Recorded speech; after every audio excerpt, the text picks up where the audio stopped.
All right, glad to be with you here on a fine Saturday afternoon as the Jays are ready to get this game underway here at Homewood Field. Johns Hopkins, as we said, looking to defend also its Centennial Conference crown, won last year. 6 straight conference titles and NCAA appearances, actually 8 straight titles, but 6 straight NCAA appearances. And this Susquehanna team, who over the years has, after joining the Centennial Conference, they've tried to find their way and their performance here in the conference on the football side. Well, they have done it to the degree to which the team itself was ranked 4th preseason as here by the media and the various athletic administrators that voted on their preseason poll. Susquehanna having even come up with a 6-game win streak there last year during the season. It'll be an exciting game to watch here today. Number 23, Cameron Ott.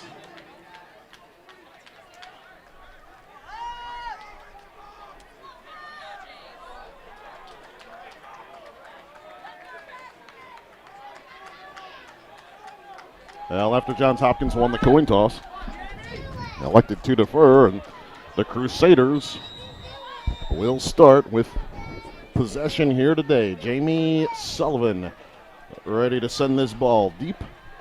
And for the Crusaders, back to receive are 2 of their wideouts, and that includes Tommy Bluge and Terrell Brown. And it'll be the freshman, Brown, who will take it at the 8-yard line, up past the 20 and swallowed up past the 25 at the 27-yard line. As it looks like that might have been Corey Tull on the tackle for the Jays. And we will begin here with the Jays on defense today. And for Johns Hopkins, we'll see a lot of familiar names up front. That's really the experience that does return, and it includes Keontae Henson along with Lance Hammond, both who made the Centennial Conference team last year. Nick Marinelli, a senior, and Mike Kalanick, a sophomore, who backed up Kyle Bonsi in the defensive line rotation. On first down, here's the quarterback, Nick Krusko, the senior, with the pass. It's complete to the tight end, Anthony McCoy, up past the 35 to the 37-yard line. In what is a gain of 9 yards, 2nd down and 1. For the Jays, well, the linebacker position is where their most new starters really will be featured. Addison Quinones, James Closser, Robbie Johnson, and Ian Lodge, 3 juniors, and 1 sophomore. In the secondary, sophomore Patrick Kelly, a starter at 1 cornerback position. Michael Monday, a senior, a starter at the other. And in the safety position, Michael Curry, a junior, who takes over for Jack Toner. On 2nd down, the handoff to senior Cameron Ott. And he manages a 4-yard gain, a 3-yard gain for a 1st down, up to the 40-yard line. Well, with this defense, having to replace guys like we mentioned Toner. How about Jack Campbell from the middle, Dan Johnson, and linebackers like those guys. Well, this Hopkins defense last week had to face the triple option in Washington and Lee, and now back to something a little more conventional. But Susquehanna, fresh set of downs, and how about on 1st down in the 2nd series, a sack by Lance Hammond. Honorable mention last year on the All-Centennial Conference team, and Hammond found that avenue right up the gut. And the sack of 7 yards back to the 33-yard line. It'll bring up 2nd down and 17 for Susquehanna with co-captain Nick Krusko, now a senior, as their quarterback, and a guy who led the Susquehanna team into a winning season last year. He's got Cameron Ott, the senior, to his side at the 1 running back position. It's a throwing down, and Krusko will roll to the right. Pressure by Hammond. He throws and he's picked off. Johns Hopkins with the interception, and Ian Lodge on the return. Slipped 1 tackle, cut down inside the 30-yard line. And with the cut down there, Lodge now returns the ball to the 26. And Ian Lodge forces the first takeaway of the game. Johns Hopkins' first offensive possession in excellent territory. Nice day here today in Baltimore, Maryland. Temperature of 66 degrees at game time with a wind at about 10 miles an hour. It's mostly sunny here this afternoon. And let's see what the Jays offense can do, led by sophomore David Tamaro. And here's Tamaro on first down. He'll keep it himself on the option with the run to the 22-yard line on a gain of 4. The line of scrimmage starting off at the 26-yard line for Johns Hopkins. Last week, Tamaro did have 14 carries and a touchdown run as well. Ryan Carey's in the backfield, co-captain this year. The senior who was a second-team All-Centennial Conference member last year. Really had the run stopped on him last week. On the second down pass, the pass complete to David Brookhart. And Brookhart tried to set up that bubble screen that we watched Brad Monday so often run there last year. For Brookhart, a no gainer, and it'll bring up a 3rd down and 6 here for Johns Hopkins, who have 4 wideouts with Carey in the backfield. And a penalty flag thrown on 3rd down and long.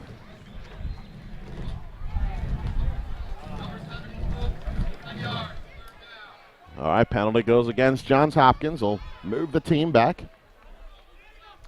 5 yards to where it'll be 3rd down and 11 now from the 27-yard line. The guys up front, starting at left tackle today is Lawrence Okeke. The junior fills in for first-team All-Centennial Conference member Cameron Little. On 3rd down, the pass to Brookhart as he came across the middle. Back to the 22-yard line on the gain of 6. But it'll bring up 4th down, 4th and 6 as the ball spotted at the 22-yard line. All right, well, we'll continue to work through the starting lineups as the game moves on. But we're at field goal time right now for Johns Hopkins, and out is senior Jamie Sullivan. Nick Campbell has graduated from the team. And here's Sullivan, who last week was the Centennial Co-Offensive Player of the Week. This attempt here is from 39 yards and with the win, and it is off to the side, no good.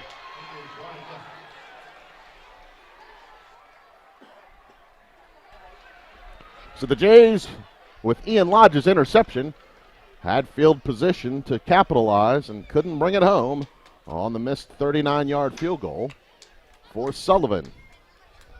We're scoreless after 1 possession each between both teams. Susquehanna back out to take over possession at the 22-yard line. Up front for Susquehanna, starting at left tackle is Devin Lindeman, who is a sophomore but was listed on their defensive line 2 deep. Jared Kozik is starting at left guard today, junior. Ryan Steris, the junior center. Tom Hoy, senior right guard, and Cole Spencer, the freshman right tackle. Here's the give to Ott. Took it back to the right side and managed a yard on the play. It'll bring up 2nd down and 9. Well, besides Ott and at the running back position, their skill players are primarily their wide receivers. And that will include sophomore Micah Christian, who wears number 3. Tommy Blues is a senior and wearing number 5. Over on the right side is senior DeMonte Holloway, is on the field here this afternoon. Tight end is Anthony McCoy, the sophomore. And here's Krusco. Pocket breaks down. He scrambles forward. He's got a 1st down. Showed good speed as he hit past the 35-yard line to the 37 on a gain of 14.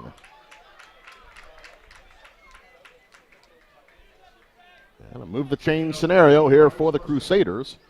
That brings up a 1st down for Susquehanna. And for the Jays, with the starters Kelly and Monday, seeing Macaulay Kilbane in at a corner position, with this team going 3 and 4 wide. Here's the freshman Kilbane, who had an interception last week. He's marking Christian over here on the sideline. Krusco's pass under pressure falls incomplete. It was Nick Marinelli in on the pressure. So bring up a 2nd down and 10. Yeah, so Kilbane out on the field, still along with Co-captain Michael Monday over on the far side. And seeing the team bring tight two is junior Michael Curry out of that safety position. All right, on second down and 10, here's Crusko. Slings a pass to the side, the running back Ott, it's complete. And Ott brought down by James Closser. Tackled the 45-yard line, a gain of 8 on the play. And it'll bring up a 3rd down and 2. Definitely happy to be here with you today on the first of our 5 regular season video streams, all in Centennial Conference play, and you'll be able to see them all right here as part of the Centennial Conference Digital Network. HopTV is back with 2017 Johns Hopkins football, and Ott off the right side needed 2 yards to move the sticks, and he's got 3.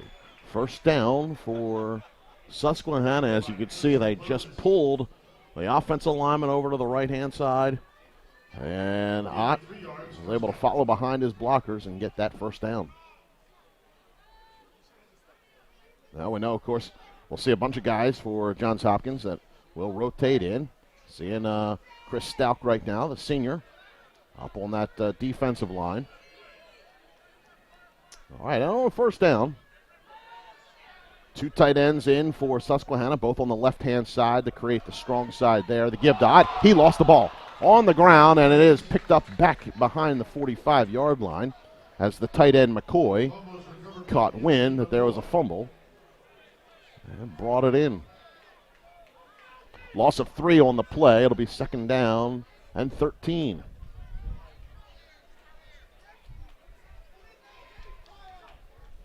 As the Jays fought through that non-conference game against Washington Lee, in which they trailed even by a significant amount as the game went on, was able to tie it and send it into overtime with 22 seconds left in regulation. As Crusko's pass is complete, the Blues slips 1 tackle down the sideline. Man hanging on is able to bring him down.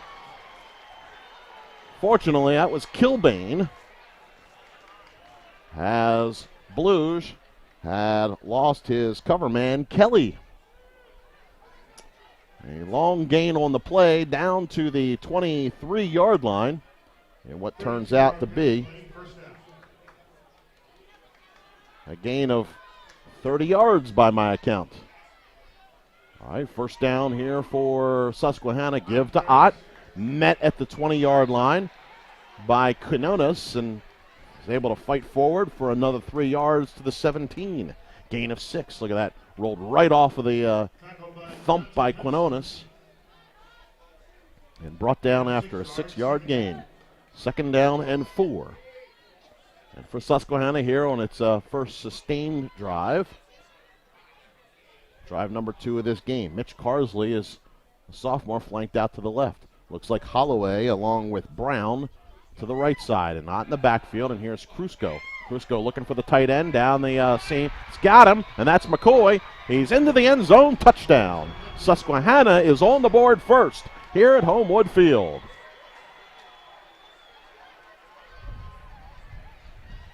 Well, there was no doubt that Nick Crusko had his first read was the tight end, and he watched him as he was able to work his way past his defender and into the end zone for the score. 17 yards on the completion and the touchdown. Freshman Connor Lustenberg is on for the extra point. Solid leg, and he sends it through. 7-0 our score with 7:36 to play here in the first quarter, as Susquehanna has a touchdown. Remember, after Johns Hopkins forced the takeaway on Susquehanna's first drive, the Jays couldn't convert on a field goal attempt to get points on the board.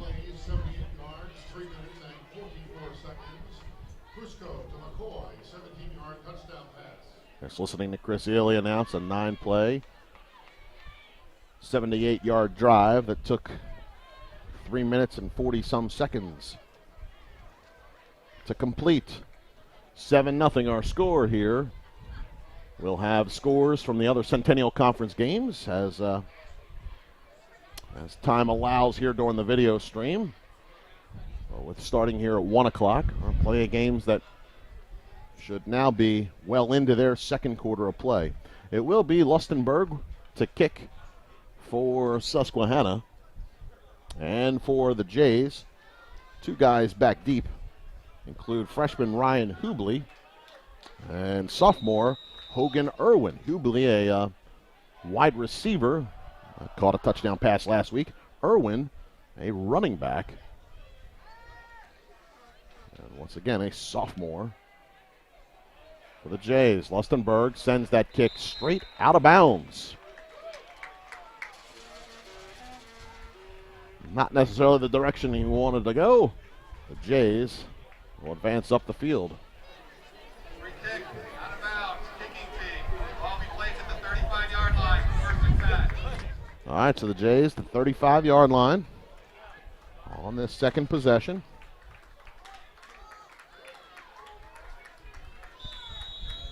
David Tamaro, who won the starting job out of camp. It was he, Zach Baker, and Drew Tamaney. And here's Tamaro going up top in the double coverage, throws it downfield, and it's incomplete. The safety, Ryan Gannard, was playing it deep. Stride for stride with Luke McFadden was Daniel Shelton at the cornerback position. Well, Luke McFadden was part of an impressive connection with Tamaro and the wide receivers, McFadden and Caggiano. Tamaro, 426-yard passing in last week's game. Here's the give to Ryan Carey. Looking for that hole, couldn't find it. Gets back to the line of scrimmage, where it'll bring up a third down and 10. Yeah, last week Washington Lee held Carey to just 40 yards rushing on 15 attempts. Tamaro netted out just 22 yards on 14 attempts himself. The Jays got it cooking in the passing game, and Tamaro threw for 426, the most ever in a season opener by a Johns Hopkins quarterback. Tamaro out of the pocket, 40-yard line towards midfield, and he's got a first down and is in the plus territory for Johns Hopkins. Watch Tamaro, he's able to get out there. Remember, he's replacing John Germano, the 2-year starter for the Jays, who's graduated last season. So a solid run, 17 yards and a first down, and a give here to Carey, right side. Carey manages a yard to the 47. Guys up front, we had started this last time. OKK is getting the start at left tackle today in place of Cam Little. Trevor Allen, as Joe Figueroa is out there right now, as the sophomore at left guard. Ben Gall, the senior, at center. And on second down and 9 from the 47. Snap back to Tamaro. Tamaro's pass complete across the middle. It's Caggiano. He's tripped up at the 42-yard line on a gain of 5. That'll bring up a third down and 4. Tamaro's pass complete to Caggiano for 5 yards. Third down. Right guard for the Jays today on this possession, Zach Toussaint, the junior, and co-captain senior right tackle is Anthony Campanile, who made the second team last year. McFadden's on the right side. Tamaro with the backwards pass to Caggiano. He'll loft it up into the air. Ryan Carey tries to get underneath of it. It's incomplete. Pass intended for Ryan Carey, incomplete. In coverage was Daniel Shelton, who went down at Carey's feet and forced him off his feet to attempt to get that pass. A fourth down situation coming up here, and it'll bring on Brandon Hong is the punter Brandon Hong Dominguez. Tommy Blues deep for the Riverhawks. Blues is the return man for Susquehanna. They send it high. He calls for the fair catch, and we'll make it at the 10-yard line. Fair catch by Tommy Blues. So Riverhawk possession here at the 10 with 5:24 to go in this first quarter, and they lead 7-0. Well, for these two schools, 16th time that they're meeting here today. Had met way back, first meeting ever was back in 1941. But Susquehanna joined the Centennial in 2010. Of course, they've played ever since. Hopkins leads the all-time series 11-3-1. And the Jays, since Susquehanna joined the Centennial, has won all 7 meetings. All right, give the camera a knock. Reverses direction to the right side on first down, and we'll lose a yard on the play. We'll bring up a second down and 11. So Kalanick got off the line to make the tackle. And bring up a second down and 11. Well, we got word of the change on that offensive line before starting up the stream today, in which the left tackle was being replaced, had not been listed on their depth chart as being on their two-deep offensive line. But here's Lindemann at left tackle, and they move their left tackle Kozik in the guard. Krusco sends a pass well downfield. Thought DeMonte Holloway will do a stutter go and turn it upfield. Instead, he had cut it off towards the sideline. That pass falls incomplete. To bring up a third down and 11. See, Patrick Kelly was the man in coverage on that play.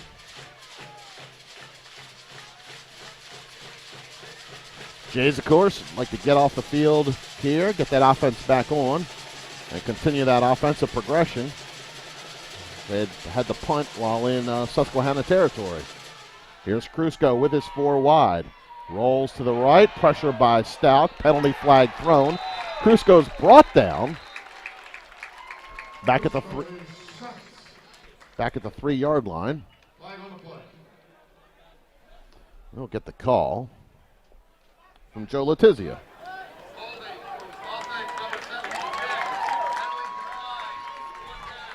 So the offensive lineman, the right tackle with the hold. That'll bring up 4th down after the Johns Hopkins sack.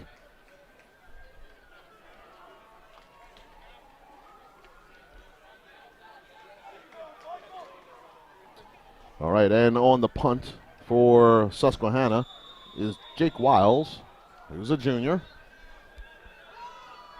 Ready to receive for Johns Hopkins is Dane Rogerson. And that punt well off the side of the foot, well out of bounds. And this punt is going to be marked at the 11-yard line. Rough punt for Wiles, 8 yards. Much better field position than than might have been expected. Rogerson was standing at about his 40, but there's no shot at receiving that one. Actually marked at the 12-yard line, pardon. So it is a punt of 9 yards. And the Jays will start with possession there at the 12. Trevor Allen back in. He started at left guard, senior, on that offensive line. All right, Jays even have the tight end in there as the give. It's Ryan Carey, left side, and he's tackled by sophomore Cole Dixon after a gain of 3 to the 9. It'll bring up 2nd down and 7. Haven't really discussed much about the starters over on the Susquehanna side of things, but along that defensive line, seeing Caleb Cash, the sophomore, and I've got Kashif Hyatt in as well at the nose tackle. Here's the keeper, Tamaro, but got impeded by Cash, who crashed in with Campanile. Tripped up by Caleb Cash. Gain of 1. And it'll bring up a 3rd down and 6. 1 yard, 3rd down.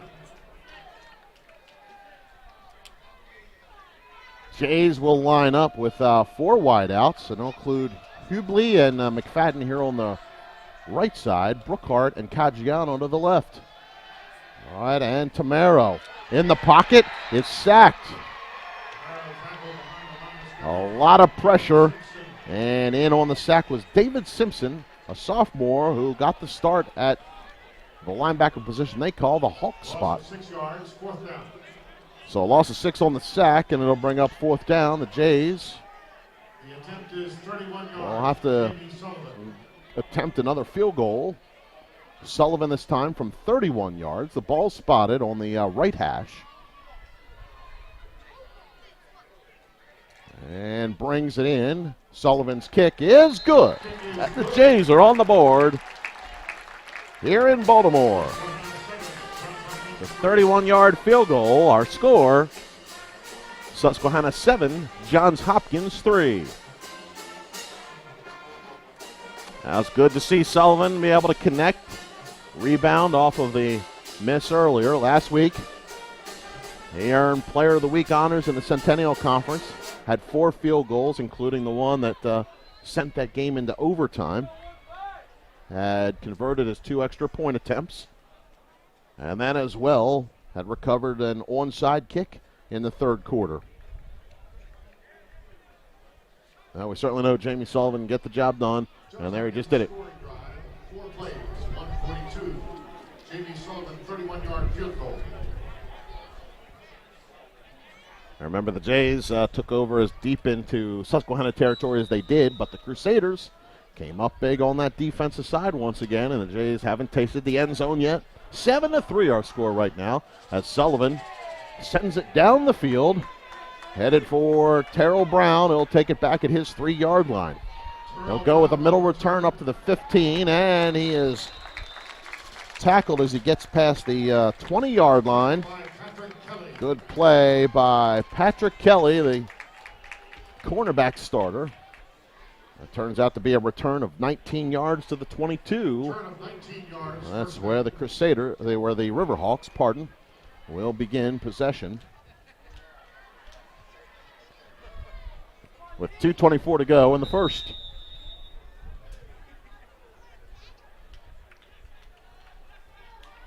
All right, Crusko's got Holloway to his left side and Blues to his right. New running back is Luke Robertson, and the give on the jet sweep is the Blues.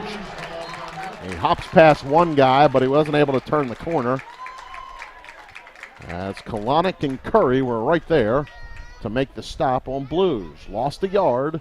That'll bring up 2nd down and 11. Good speed and ability to set that edge. And once again, they'll do the same thing. Holloway and Blues. Robertson in the backfield. 2 tight ends in there, McCoy and Caruso. And Crusko this time will try to turn the corner, and not much there for him. He's brought down by Tommy Burke off of the defensive line. A gain of 1 back to the original line of scrimmage. 3rd down and 10. And you talk about the Johns Hopkins defense. The returners from that defensive line are all over the positions. We just called Burke's name. Burke, Henson, Stalk and Marinelli, Hammond and Davidson, Kalanick, and Hayden Good backing up at one of the positions as well. 3rd down and 10 from the 22. And here's Crusko to his right, slings a pass to Blues. It's complete. He's met right away by Michael Monday. It brings him down at the 26-yard line. So a gain of 4 and a 4th down and 6 punt situation here for Susquehanna. 4-yard pass play, 4th down. All right, it'll bring on Jake Wiles once again. Rogerson standing back at his 35-yard line. Oh, and it's a fake punt, and here's the give. Looks like Susquehanna will convert. 1st down and more, 50-yard line, and Rogerson brings him down at the 45-yard line. Jude DiGiacomo, the ball carrier. That was Jude Giacomo who ended up carrying the ball for what was a gain of 29 yards to the Johns Hopkins 45-yard line. Now, certainly no. That was on the minds of the Johns Hopkins coaches.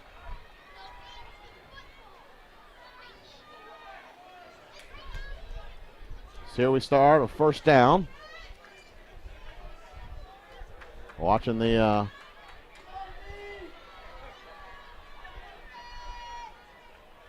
clock run. Of course, they continued their set of downs, and they won't snap this ball and let the first quarter come to an end. Well, Susquehanna will have possession in the Johns Hopkins territory as they continue this offensive drive.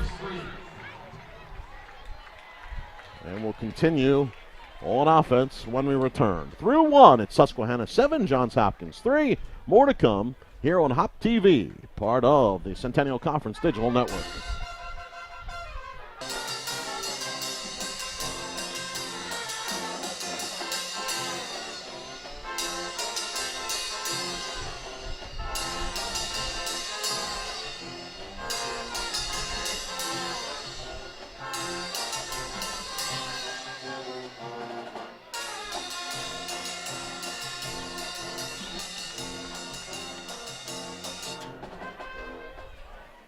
All right, second down, second quarter about to begin. Here on HopTV, Steve Stoufberg here with you. And here is Krusko with his pass to Anthony McCoy. Complete, stopped right away at the 39-yard line by Michael Monday. Gain of 6, it'll bring up second down and 4.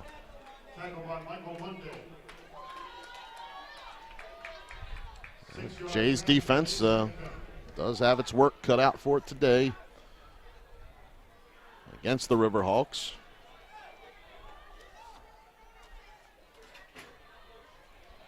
This Crusader team, as we said before, picked 4th in the conference in the preseason poll. And here is Krusko. His second down pass, complete the Blues, got more as he works his way around 2 would-be defenders down to the 19-yard line on a gain of 20. Good speed there by the co-captain, Blues. Down inside the red zone at the 19-yard line.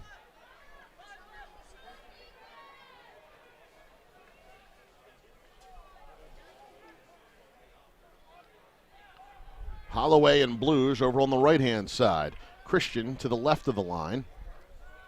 And Krusko working from the gun once again with Robertson at running back. Flushed out of the pocket by Marinelli. He'll take it to the sideline and be forced out by Closser. He steps out at the 16-yard line after a gain of 3. That'll bring up second down and 7.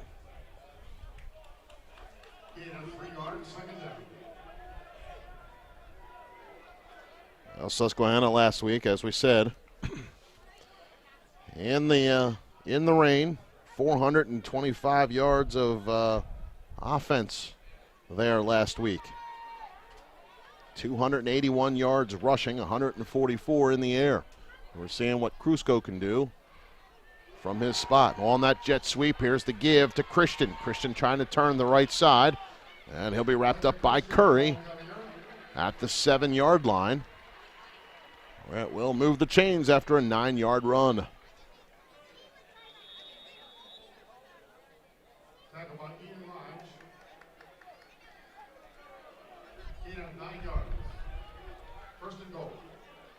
So now with goal to go here for Susquehanna, looking to get its second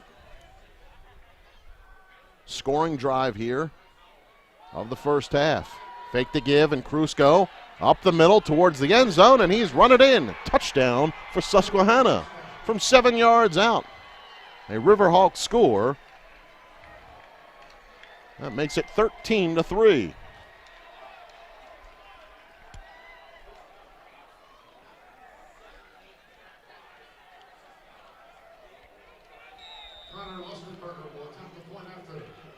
Lustenberger is on to attempt the extra point. His kick is away, and it is good. So 14-3 our score. Susquehanna with an 11-point lead in the early going of this contest. This time the Riverhawks 78 yards, 4 minutes and 36 seconds. Krusko, 7-yard touchdown run. And amazing, almost the identical stats to their other touchdown drive. Once again, 9 plays and 78 yards. This time, more than 4.5 minutes on the drive. And Krusko runs one in.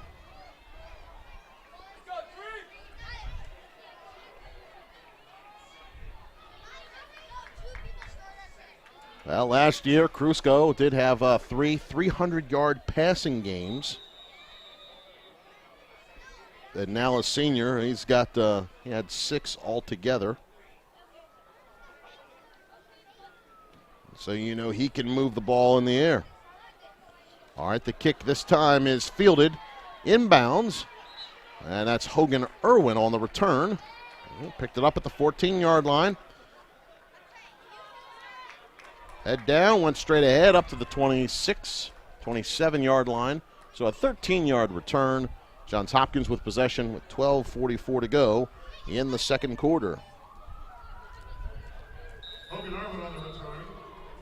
Riverhawks last year on the ground. Robertson, the backup running back, had a 200-yard game. And Cameron Ott, well, had 129 last week and ran for more than 100 3 times last season. The offense is formidable, and they've shown it so far against Johns Hopkins. First down play, and the Jays with a 9-yard gain. It'll bring up second down and 1. They'll go with the triple stack here on the bench side. Set up the screen, and Brookhart with it. Boy, slicing in. Brookhart might not have gotten a yard to complete the first down. Tackle flying in was Dixon. Defensive lineman up front for Susquehanna: Kyle Missick, Tucker Garner, and Caleb Cash. Dixon is part of this linebacking core that includes Simpson, Connor Thompson. And here is David Tamaro, who got tripped up, but they're going to spot him right around the 37-yard line. This will be close for the crew, and it looks like the referee, Letizia, will go to measure. Officials today: the referee, Joe Letizia. The umpire is Brian Blankenship. Linesman, Robert Geis. Line judge, Thomas Work. The back judge, Joe Yoakum. Field judge, Doug Gaida. And the side judge, Brad Scheich.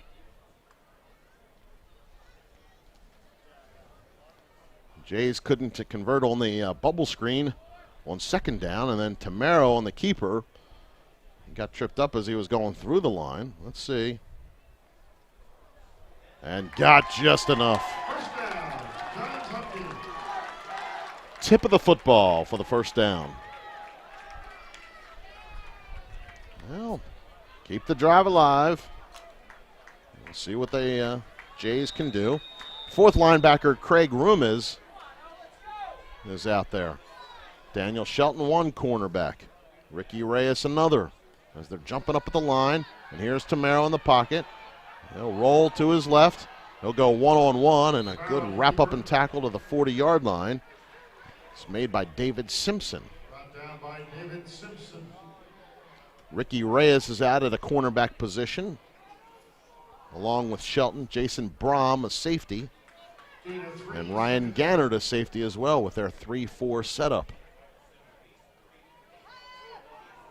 Second down and 7 coming up here from the 40-yard line. And here's Tamaro. And carry to his side. They'll let him carry. Ryan up past the 40. He is brought out of bounds at the 43-yard line. So a gain of 3. I'll say Gannard ran him out. Third down and 4. Well, we're seeing a lot of that from Ryan Carey so far with the 3-yard gains. Last week he was 15 carries, 40 yards. 4 wideouts. Third and 4. Everybody standing at that Susquehanna line. Somebody jumped the penalty flag. Unfortunate, too, for Johns Hopkins.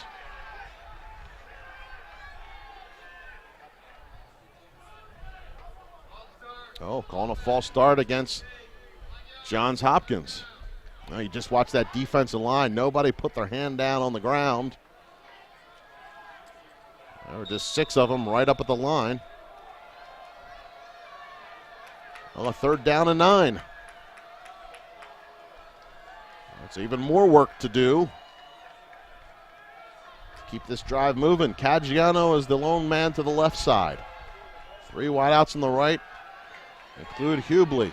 Here's Tamaro as he comes near sideline. 45 midfield and out of bounds with a first down. Out of bounds at the 46-yard line on a gain of 16. Great recognition by Tamaro, and had the speed to turn the corner and earn that first down.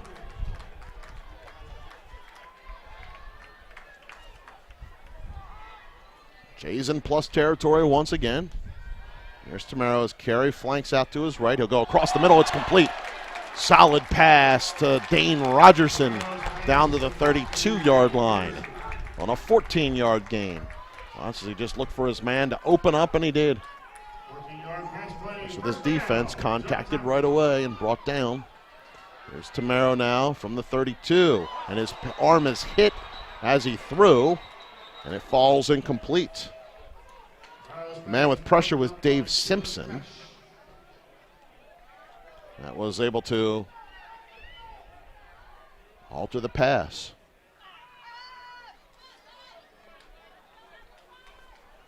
All right, Jays going to get their personnel out there. Caggiano and Hubley. So actually it'll be Caggiano along with Norgal in.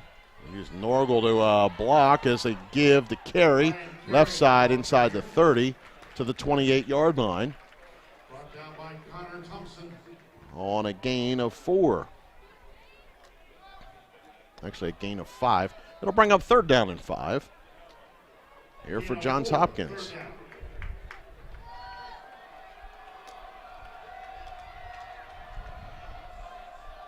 Jays once again. Hubley and Caggiano left. We've got Norgal and McFadden right. Carey is in the backfield with Tamaro. They're looking for the offensive call. All set. And the snap. And Tamaro going down for the corner. Hubley, and he can't bring it in. Incomplete. Well, Daniel Shelton just ran up underneath of it as Hubley had a step, but the ball was a little short of where he was. It bounced off Shelton. The pass incomplete. 4th down and 6 here for the Jays. We're looking to extend this drive. Tamaro looks. It's complete. Caggiano. 1st down. He used every bit of his frame in order to bring that one in. Established position. Tamaro just delivered. And it is a 1st down for Johns Hopkins. A gain of 9 converts on 4th and 6. Tamaro will keep. He'll look. He'll turn to the left side. Down the sideline. 5-yard line. And tackled out of bounds by Gennard at the 7. 12-yard gain. And Susquehanna. Timeout. Susquehanna. First guard timeout of the half. Will stop play with the Jays inside the 10-yard line. Goal to go for Johns Hopkins. And looking to get its first touchdown of the day. 14-3 our score with the Jays trailing by 11. But on the move here in this 2nd quarter. I guess a couple things to point out for Johns Hopkins today out of last week's game. David Tamaro actually set single game records, completions, attempts with his 42 complete of 61 pass attempts. Single game records Johns Hopkins history. Clearly the run game got shut down to the point where he was able to get the job done in the air. He had 2 100-yard receivers in Caggiano and McFadden. That was the 17th time in Hopkins history that multiple guys have caught passes for more than 100 yards. On 1st and goal, screen pass to Carey with 3 blockers in front. He manages a yard to the 6. It'll bring up 2nd and goal. Well, the Jays did accomplish that with Germano at the quarterback position last year, in which they had 4 times with multiple receivers having 100-yard gains. The Susquehanna defense only held Lycoming to 6 points last week. Here is Tamaro. Overthrows his man through the end zone, incomplete. Had Caggiano, and looks like it was to Norgal. And that pass falls incomplete. 3rd down and 6.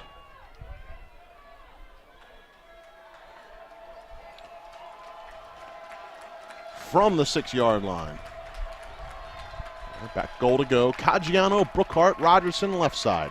McFadden right side. And here's Tamaro in the pockets. Got it. Slings it. Touchdown. Johns Hopkins with the score. The Jays, Luke McFadden, able to bring it in with 8:05 to go here in the 2nd quarter. And a 6-yard touchdown pass from Tamaro to McFadden for the score.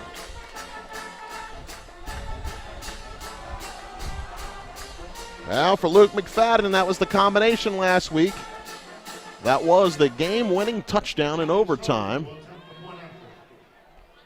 Here's Jamie Sullivan on for the extra point attempt. And that kick is good.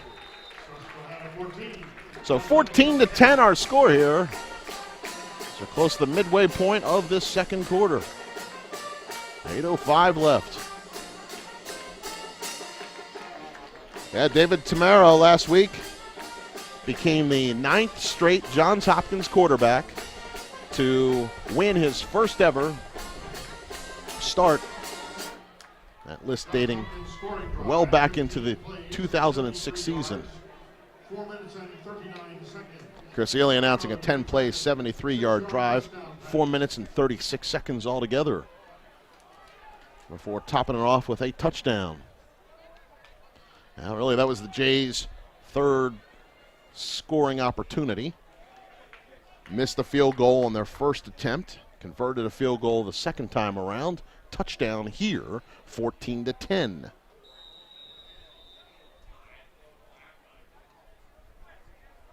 All right, so Sullivan ready to send this ball down the field with Brown and Bluge back to receive. Once again, he'll go to Brown. He'll field it at the 10-yard line. He'll bring it as a right return up to the 25 and brought down at the 30. And once again, in on that tackle is Corey Tall. And looks like Ian Lodge as part of that group. A return of 20 yards, first down. All right, so the ball to the 30-yard line. And 8 minutes to go here in the 2nd quarter. Was handed scores earlier. We'll update you about some Centennial Conference matchups in a moment. Here on 1st down, Crusko with Robertson to his side. 3 wideouts, Holloway to the right. Give to Robertson. And once again, they'll offer with that counter play. As he came back left side. A gain of 4 to the 34. 2nd down and 6. In a close one so far. Muhlenberg leading Dickinson 6-0. 12 minutes to go in the 2nd quarter there. Crusko calling for the snap here on 2nd down. Crusko with a lot of pressure. Mike Kalanick with the sack. Watch this rush from inside on the stunt by Kalanick. Kozik couldn't hang with him. And Kalanick with the sack back to the 28-yard line. 6-yard loss. 3rd and 12 coming up. Now Kalanick getting the start on that defensive line. Kyle Bonsi was the guy who manned that spot last year. You can see just as much speed there with Kalanick. All right, Jays fans into it here after the touchdown scored by the offense last drive. Here's Crusko's got time. Starts to roll to his right. Looking, pass, and incomplete. Well, had his man, Robertson, the running back, who had leaked out without any coverage. You see he was looking for where his line of scrimmage was, and he slung it down the field, but just a little too behind him, didn't lead it out front. And so it falls incomplete. 4th down, and Wiles, the punter, back on. A poor punt the first time, low snap, fields it, and is able to send it down the field. Not going to field it is Rogerson. They'll let it bounce out of bounds. Well, they'll spot it at the 35-yard line. So a 37-yard punt for Wiles. Jays will take over on its own 35. 6:28 to play here in the second quarter. All right, other scores in the Centennial Conference. Franklin and Marshall hosting Juniata. They lead 21-7 with 12 minutes to go in the second quarter. Ursinus at Gettysburg, and Ursinus has a 7-6 lead with 13 minutes to go in the second quarter there. On first down for the Jays.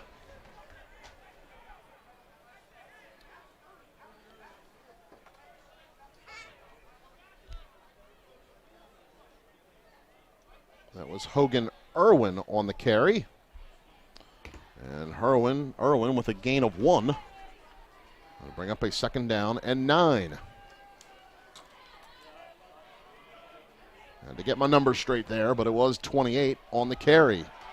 On second down, it's Carey here up to the 36. He's met by a couple off that defensive side. Brom and Reyes. Managed a yard on that play. Third down and 8 coming up. 1 yard, third down. All right, so the Jays, the ball on the left hash, have their 4 wideouts. Caggiano and Rogerson here on the bench side. Tamaro heads to the field side of things and gets it complete to McFadden. It's going to be 3 yards short of a first down after the gain of 6. Right there in coverage is Reyes. McFadden had to go to the ground anyhow in order to bring it in. So Hong Dominguez on the punt.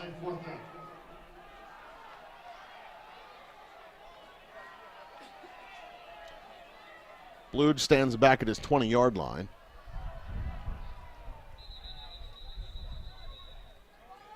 And we'll get a timeout called by the Riverhawks. And they've only got 1 left here for the half. All right, I will finish these Centennial Conference scores. I got one more for you. As McDaniel is at Moravian. And in the just start of the second quarter, they're tied at 14. By the way, last week in non-conference play, of course, mentioned to you that the Jays, along with Susquehanna, had won their games. Only a couple teams that didn't win their non-conference matchup in the Centennial. Gettysburg, Dickinson, and Moravian lost theirs, but otherwise a 7-3 performance in non-conference play for the Centennial. All right, after the timeout, here's the punt. And Hong Dominguez sends it high and long. Back to the 13-yard line. Blues, and good job getting forward. Another 5 on the return, where he's brought down at the 18-yard line.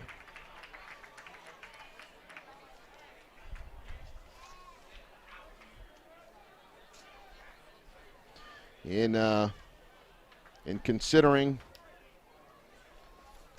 how the teams were ranked in the preseason poll, Johns Hopkins received 18 of 20 first-place ballot votes, and were preseason number 1. 2 is Muhlenberg, who got a first-place vote. F&M 3, Susquehanna got a first-place vote as well, and they were 4th in the preseason poll. Moravian 5, Gettysburg 6, Ursinus 7, McDaniel 8, Juniata 9, Dickinson 10.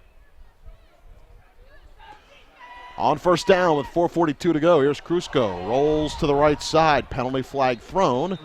It's complete to Christian, but flag will bring it back.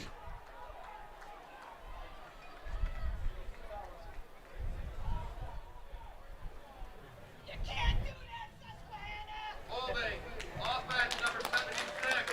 10 yards from the previous spot. First down. Now the right tackle is a freshman, and believe that was Kalanick that applied the pressure once again from his side. watching 39 walk straight up to that offensive line, and I think he exchanged a word or two. Already has a sack in the game. All right, so they'll back him up to where it'll be a 1st down and 19 from the 9-yard line.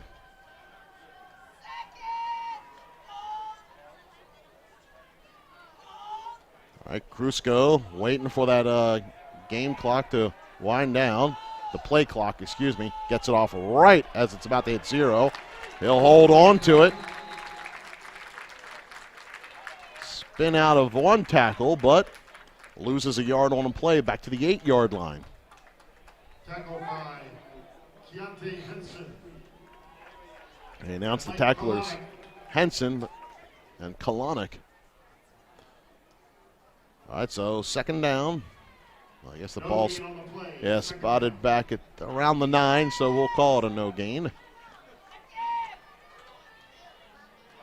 So still 2nd down, 19 yards to go.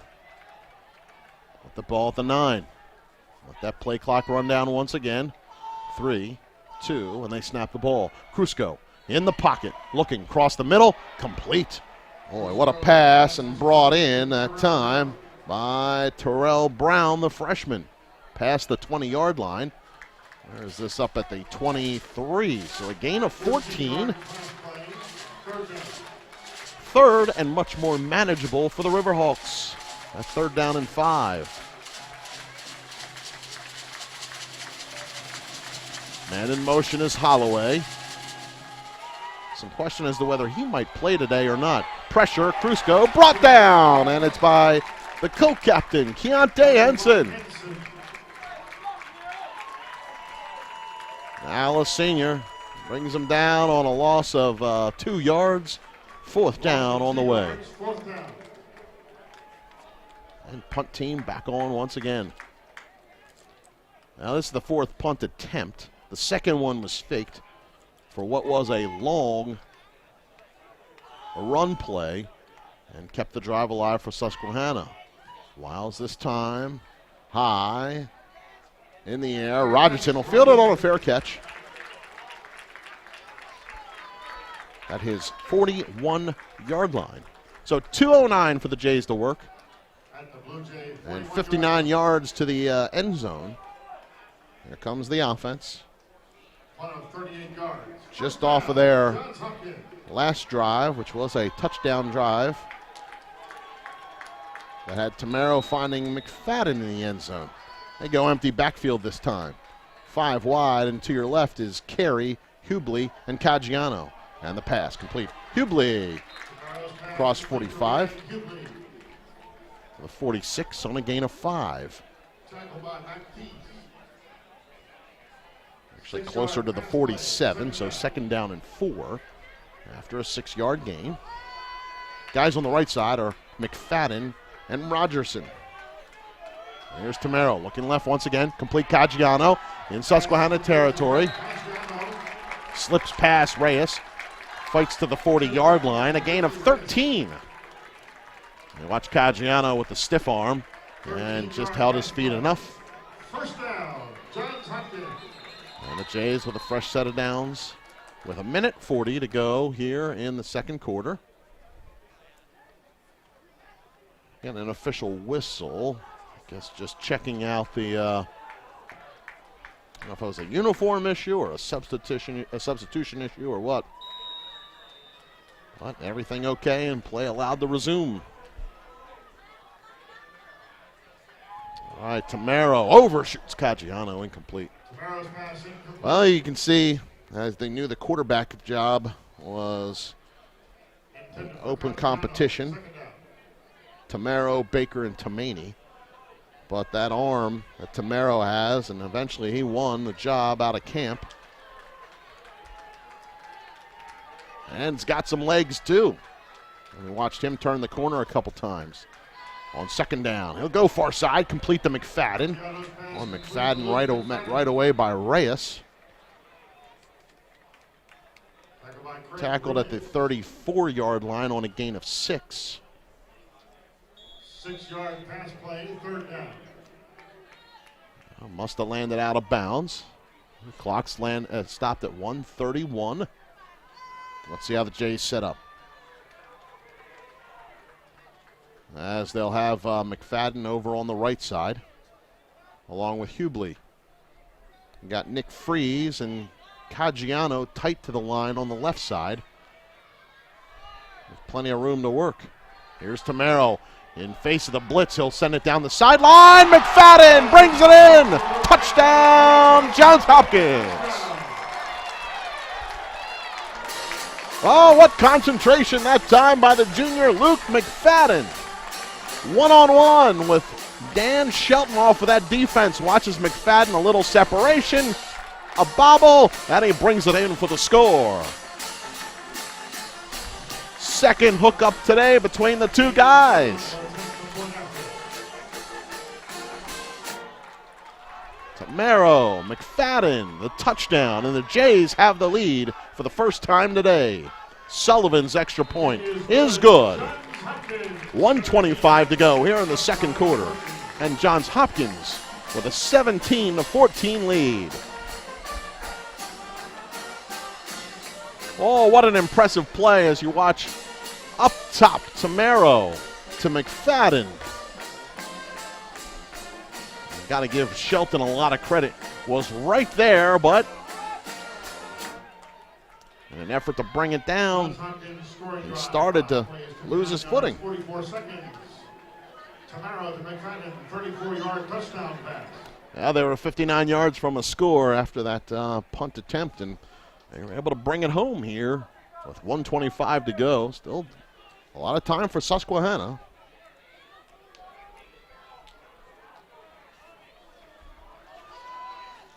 But the Jays finding their way here into the second quarter. And Sullivan ready to rip his kickoff down the field. Every time he's kicked it towards Terrell Brown, and he'll give him another opportunity at the 9-yard line this time. Terrell fine behind Bluge. Oh, he was able to work past one guy before being tackled Driven out by Addison Quinones. by Addison Quinones. There we go. The number was familiar. It's just on a return team. Addison Quinones with the tackle at the 30-yard line. So a 21-yard return. 1:17 to play here in the first half. And Susquehanna now trailing the Jays for the first time today. All right, Cruz goes out there with Ott. McCoy will be on the line. Holloway on the boundary side with the ball on the right hash. Bluge and it looks like Carsley are over on the field side. Cruzco, low snap, able to handle it. Pressure and sacked. That pocket collapsed pretty quickly, and it was off of that, off the defensive line. As Quinones came in there. And the Jays will call a timeout. Use their first of the half. Stop the clock with 1:09. 5-yard loss on the sack. And so second down and 15 coming up. Al Susquehanna, Tom Perkovic is the head coach in his third season now.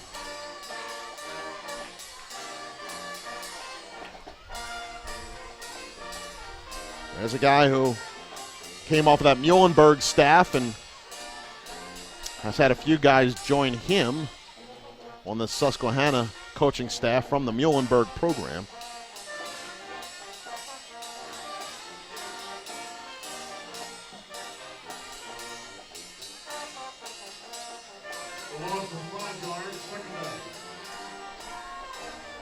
Been talking about this offense and mentioning the name DeMonte Holloway, a senior who is back and out on the field. And last week, he was the one who caught the touchdown. As here's Krusko, forced out by Kalanick, and eludes one ankle tackle. Henson just missing him. He's brought down at the 25-yard line on a no gainer. And the Jays will take their second timeout. As you can see how much penetration the Jays got. And finally it was Quinones, and I guess on the return Gain of 1 yard, third down. was Kalanick with the pressure. All right, so they actually have the ball advanced past the 25. And with that, it'll bring up a third down and 14. And 1:01 to go in the contest. Thinking back to earlier when the Riverhawks faked the punt. Feels like a Muhlenberg staple. Seeing what they do off special teams. See how they move around too, and Susquehanna is finding a lot more success here in the Centennial Conference.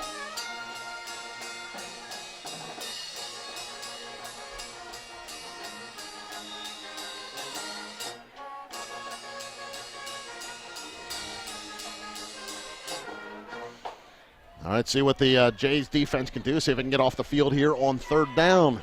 It's third down and a long 14. And here's Krusko in the pocket. Krusko, all kinds of time. He decides to pull it down, run right into the teeth of the defense. And will work his way up to the 34-yard line before he's brought down. Jays will use that last timeout. Stop the clock with 51 seconds left. Robbie Johnson stayed at home, the linebacker, number 33. And brought him down after a 7-yard run. That's a fourth down punt situation, 51 seconds left. Like we were just mentioning about the coaching staff of the Riverhawks having the Muhlenberg ties. And, well, for the Mules, Mike Donnelly, the Duke, not on the sidelines on last week's win. Diagnosed with leukemia in the spring. And it was his first weekend away from the football field since 1966. Best of luck to Coach Donnelly. As Rogerson calls for the fair catch at his own 27-yard line. 45 seconds left to work. And from the 27, see what the Jays can do.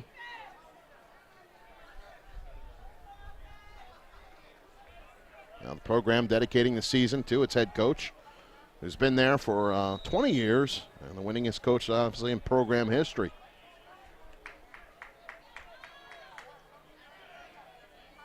All right, on first down, here's Tamaro. And Tamaro out of the pocket, chased from behind, 30-yard line, heading to the sidelines. Will get out of bounds at the 35.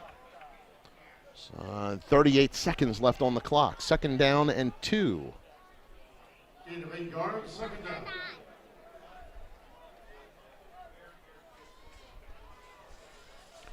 Mule's doing a lot, by the way, to try to help out the coach. We'll talk a little bit about that in a second. Here's Tamaro as he rolls to his right side, and pressure got wrapped up, was able to throw it out of bounds, hitting that line of scrimmage. And it will be, let's see how they announce it. There's no foul from Browning. The quarterback is outside the pocket. The ball made the line of scrimmage. All right, so incomplete pass, and it'll bring up a third down and 2 with 32 seconds left. That football team hosting a blood drive, bone marrow registration drive, and actually had 281 people got registered into the bone marrow registry. It's a big thing. They're doing it for Coach Donnelly, but could be helping other people across the country. Penalty flag as the play clock wound down to 0. I guess just hadn't been reset. Play clock is 25 seconds. All right, no flag on the play. Still a third down and 2 coming up.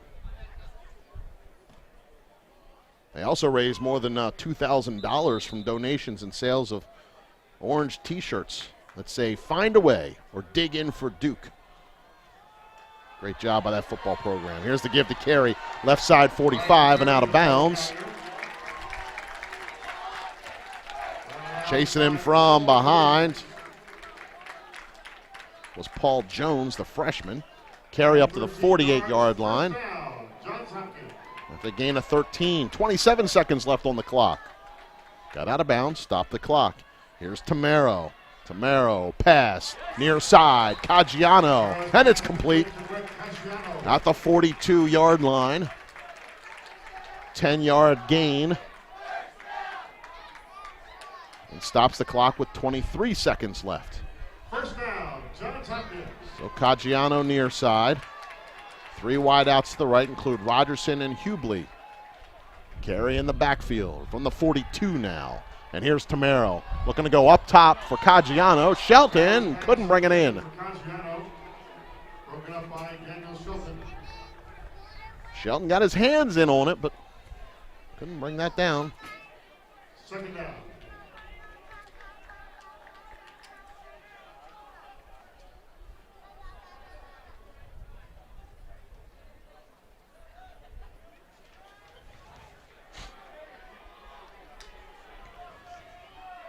So second down and 10, 17 seconds left. Just sort of finished the story by saying that just earlier this week, Coach Donnelly actually received his transfusion from his daughter in an attempt to fend off the leukemia diagnosis. Tamaro just keeps it, brings it inside to the 36 on a gain of 6. 12 seconds to go in the second quarter. So best of luck to Coach Donnelly in his fight against that disease.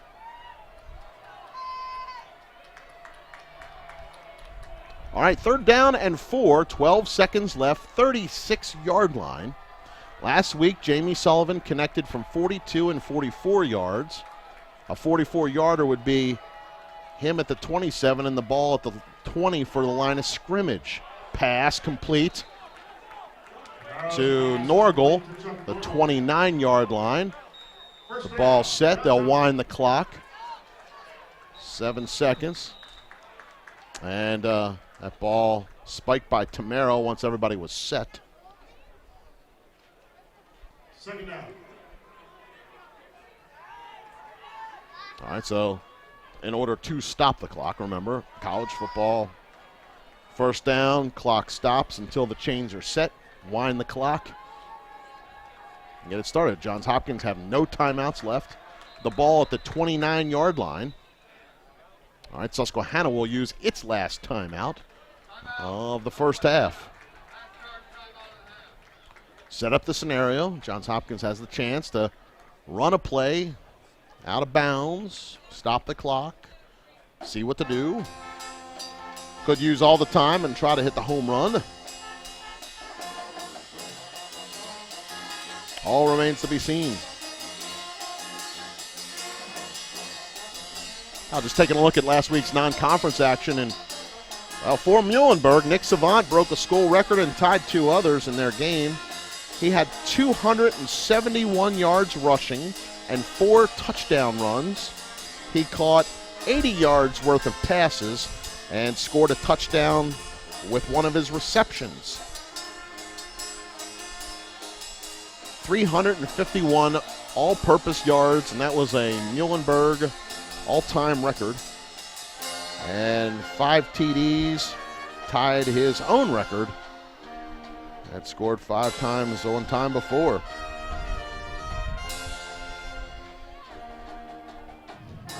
What an impressive game there.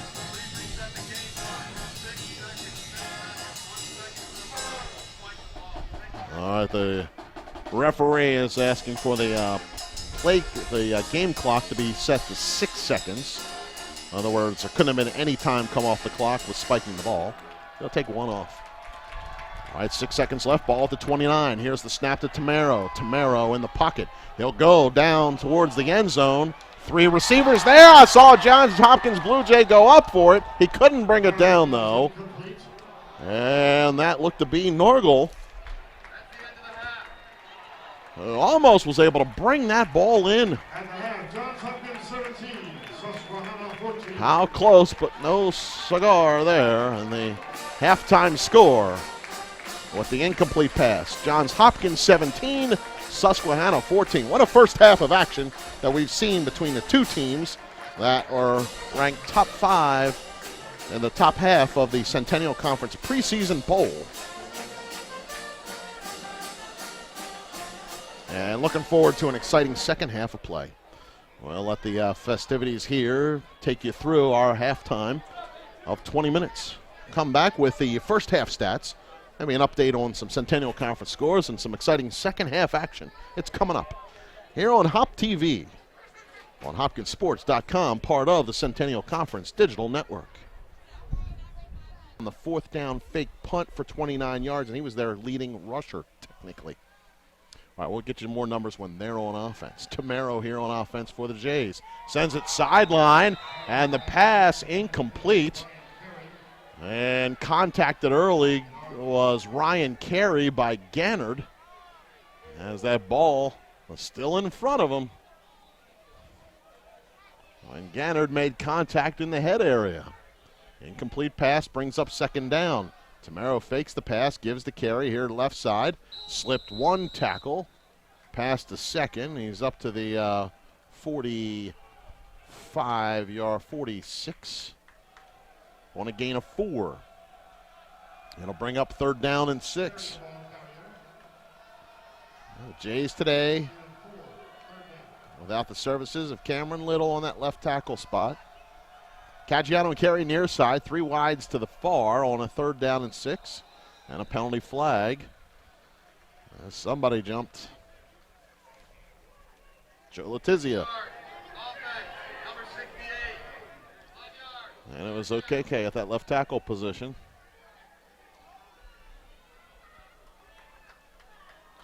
On now third down and 11 with the ball at the 41. So they move Caggiano into the slot. Hubley and Brookhart are out there with Freeze, and here's the swing pass to Carey. It's complete at midfield.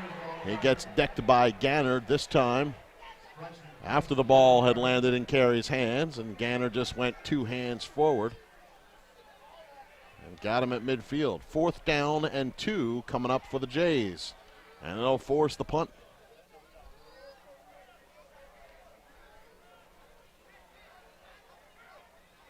Hung Dominguez on for Johns Hopkins. Bluge to return.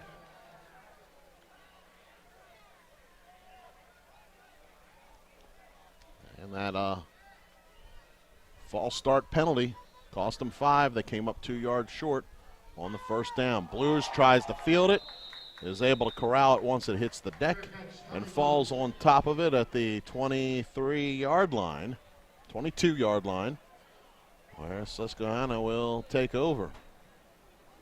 All right, let me run through some of those offensive numbers for the Riverhawks.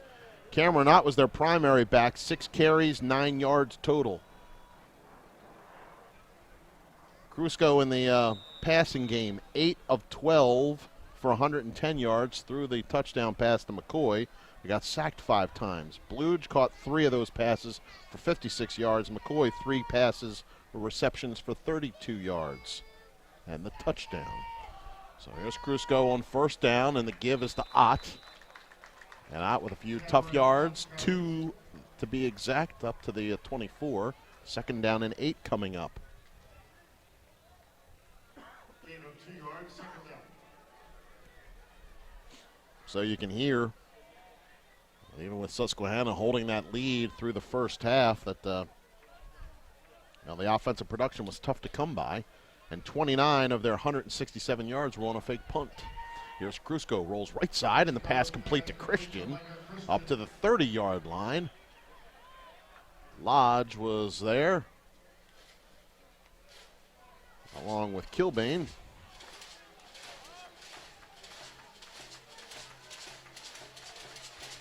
Play gained 5. Excuse me, play gained 7, and it'll bring up third down and 1. And And here's Krusko. Pass on that quick slant is complete to Bluge. First down up to the 36-yard line. Well, they only converted 1 third down in the first half. And earned their first one here in the second half on their first drive. Player down, needing to be attended to, is Lance Hammond.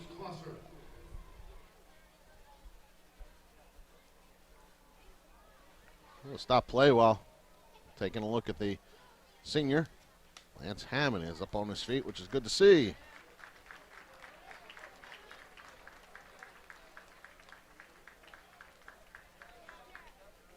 And looking at some of the defensive numbers for the Jays, how about Mike Kalanick? Had 5 tackles, 4 solo, 3 tackles for loss, including his 1 sack. Quinones had a sack as well. He actually leads all tacklers with 8. 3 solo and 5 assisted.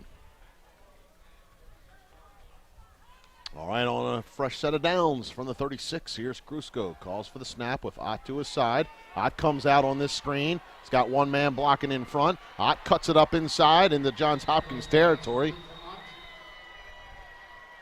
Big time run down to the 37-yard line. On a gain of 27 yards. And here's Susquehanna, who early, they were the ones who scored first in the game and had a sustained 9-play, 78-yard drive that put them on the board with a touchdown. And they continue to move, and on the jet sweep, here's Bluge.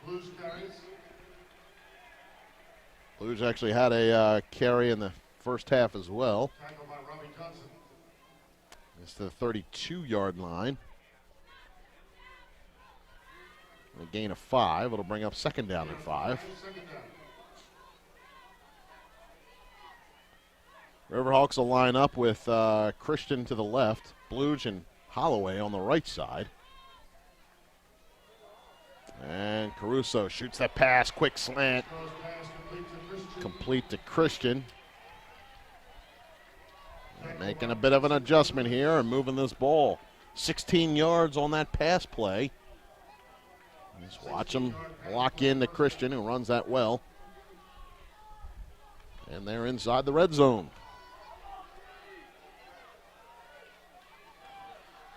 Same formation set up here for the Riverhawks.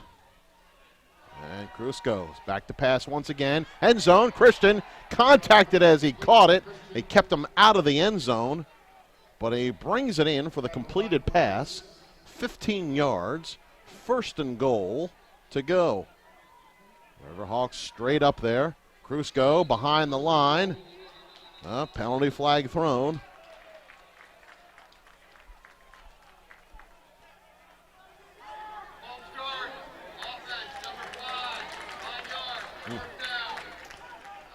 It was the wide receiver Bluge who started off sides. Wasn't set properly. As one of the linemen. Well, that's tough right out of the locker room. I have to help the center, Ryan Staris.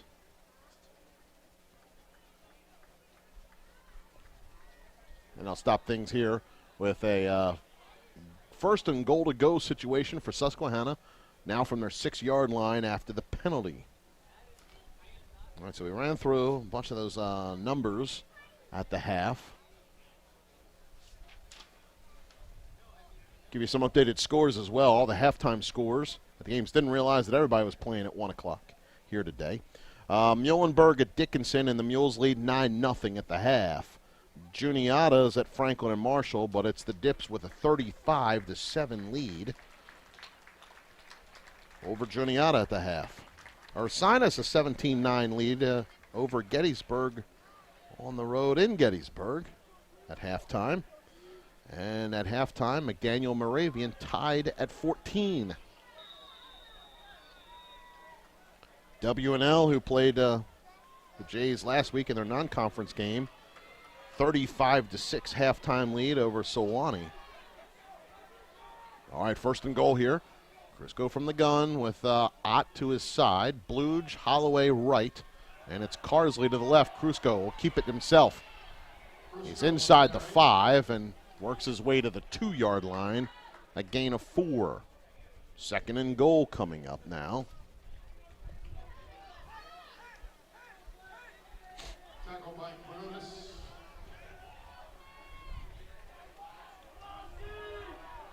Jay's looking to get set here. Gain of 3 yards. And Crisco this time will go up under center.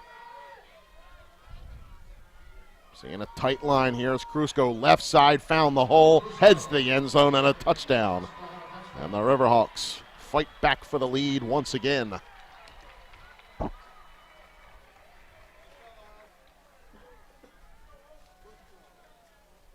Crisco with his second touchdown run today. Lustenberger will attempt the point after. And here's Lustenberger on for the extra point.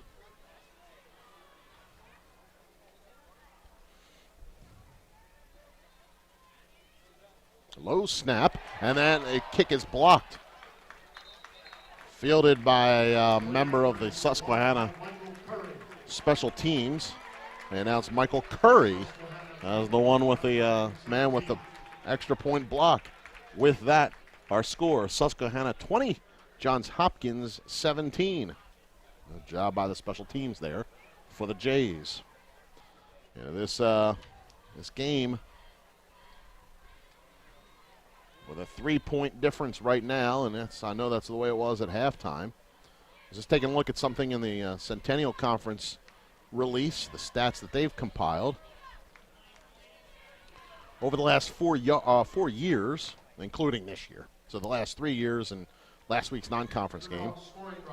Scoring drive. 78 yards, 4 minutes and 2 seconds. Crisco, 3-yard touchdown run. That was our third 9-play, 78-yard drive of the game. And this time, a little more than 4 minutes off the clock.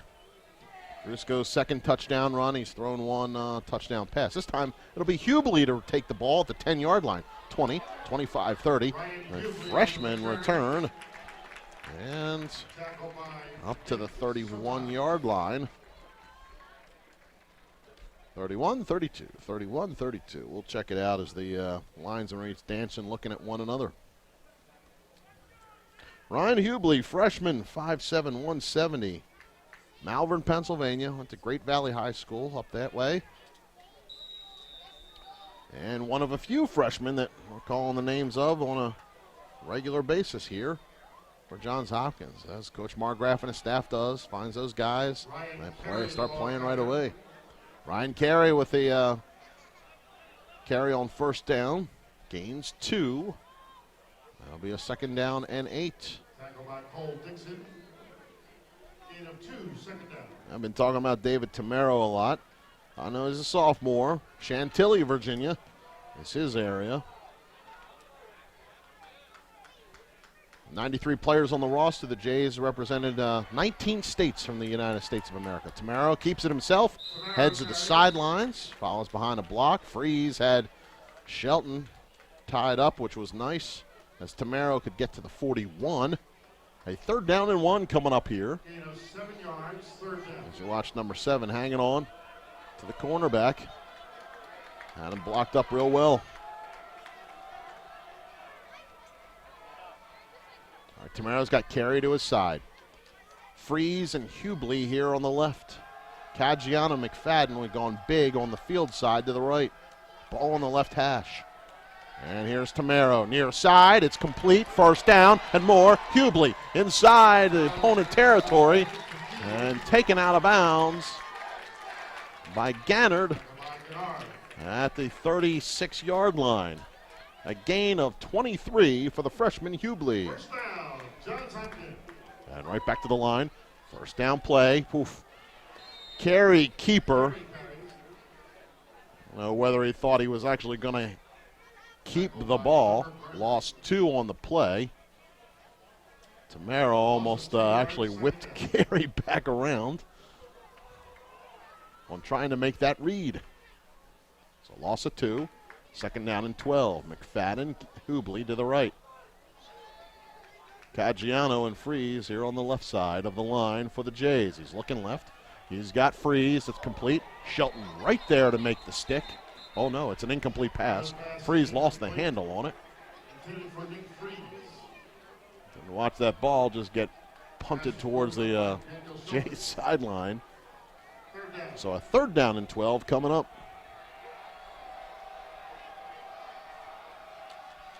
And here's Tamaro. They set up the screen pass beautifully. Carry complete into the 30-yard line. Still played well enough by that Riverhawk defense. Spotted at the 31. Gain of 7. Makes fourth down and 5. And that ball at the 31-yard line. Oh, Crusader, and pardon me, Riverhawk down.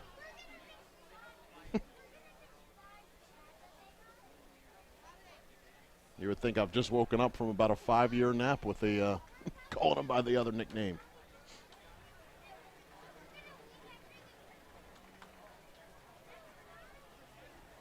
Tucker Garner helped off the field. Now, it's certainly not like it's a hot or humid day today. We announced the game time temperature at 66 degrees. But these athletes still do put a lot out on the field. All right, so fourth down and 5. Seemed to come off pretty quickly, though, on fourth down. All right, empty backfield. Tamaro started to look left, pressured, and brought down. Now, just didn't have anywhere to go, and it was David Simpson, who's gotten the start today at that Hawk linebacker position with his second sack of the game, and he forces the turnover on downs with the forward momentum at the 40-yard line. A big defensive play there for Susquehanna, who just retook the lead on their last drive.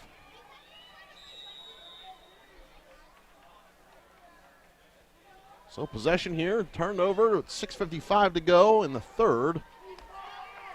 And a 20-17 Riverhawk lead. I was going to tell you about those one-score games that I found in the Centennial Conference notes in a second. Pressure already, and sack. Penalty flag thrown as Marinelli and Henson were creating all the havoc in that backfield. The right tackle's penalty is declined on the hold. And so an 8-yard sack recorded by Henson. Second down and 18. The Jays got to Crusko 5 times in the first half of play. All right, second down and 18. Now go Bluge and Christian here on the boundary side. And Carsley over on the field side of things. Here's Crusko in that pocket. Running back screen is complete, and that's to Ott. And Ott drags his man forward to the 40-yard line. Looks like that was Lodge who was hanging on. Slowing him down. Play gained 8, third down and 10.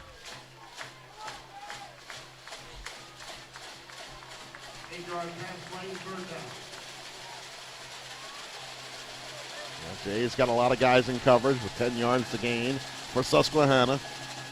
And Crusko calls for the snap. In the pocket, pulls it down. He's got Closser after him, eludes him. He's close to the midfield, but he's going to end up about a yard short. Looks like Henson was the one to bring him down. Well, yeah, that ball's at the 49. So it is a fourth down and 1. Right by midfield, and Susquehanna will line up for it. See how disciplined Johns Hopkins maintains itself at the line. And they'll bring Bluge tight to the line along with the tight end. Crusko almost fumbled the snap, tries to fight forward on the left side, and does. Wolf, a lot happening there. Crusko able to get his hands around the ball, able to keep his feet. That line was getting pushed back on the left-hand side and was able to turn it up to get 2 yards and a first down. Second fourth down attempt that the Riverhawks have converted today. All of their 2 attempts. All right, Crusko. Give Ott straight up the middle. Pass one man, Lodge heading towards the end zone and tripped up by Kilbane in the 14-yard line. A 35-yard run for Cameron Ott. And the Crusaders right up to the line. By the freshman, Macaulay Kilbane, right there to make the stop. And the touchdown saving tackle. Here's Crusko. Crusko pressured by Lodge. Steps up, finds the hole, heading to the end zone. Touchdown. Susquehanna with another touchdown run. Crusko, his 3rd of the day.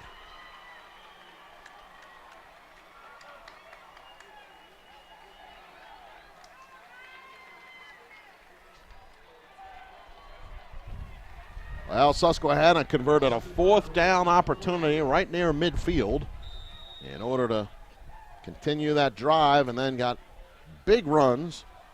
Ott's 35-yarder, and then Crusko bringing it in.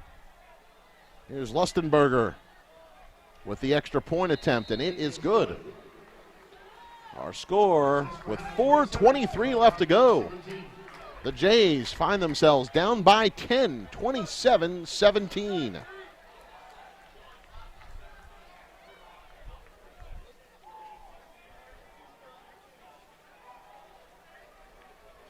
Riverhawks scoring drive, 6 plays, 60 yards, 2 minutes, 32 seconds.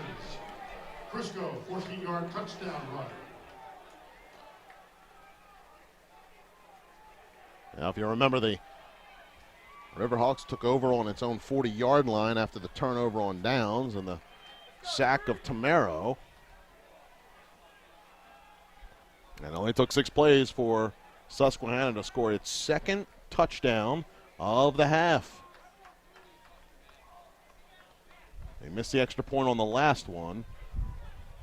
27-17, the Jays find themselves down by 10. Offense looking like it's ready to put some work in once again.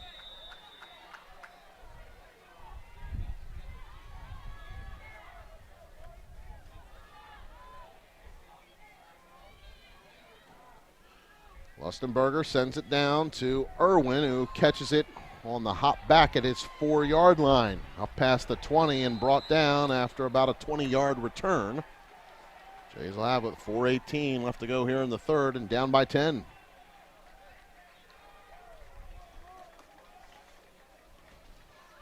I just want to bring up a couple things. First off, after Hurricane Harvey hit the Houston-Galveston area, that 2 players off of the Hopkins roster, Jarrett Smith and Jacob Ure, both from Houston, were fortunate enough to have their families not have to suffer house damage in the hurricane. But of course, everybody doing their part to help the victims there of Hurricane Harvey. I know the baseball team putting something together in order to contribute to the effort, relief effort. All right, 6-yard pass play. 2nd down and 4 coming up. Here's Carey on the give, and he's got a first down after a 5-yard gain to the 34-yard line.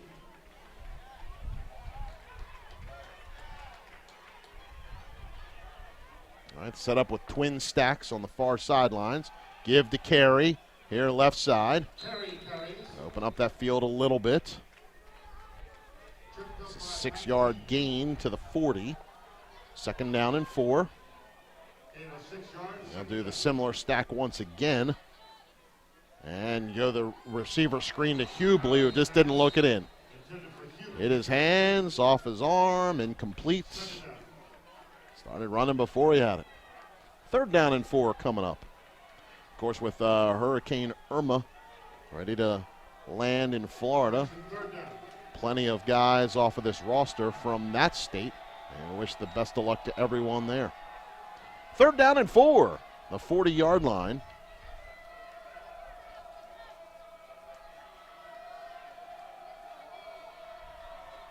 And Tamaro's got 4 wideouts in the set. Brookhart's in the slot here on the near side, and he'll go to him. Brookhart complete. Out at the 45, able to keep inbounds to the 48-yard line. A gain of 8 and a first down there for Johns Hopkins. With the pass completed to David Brookhart.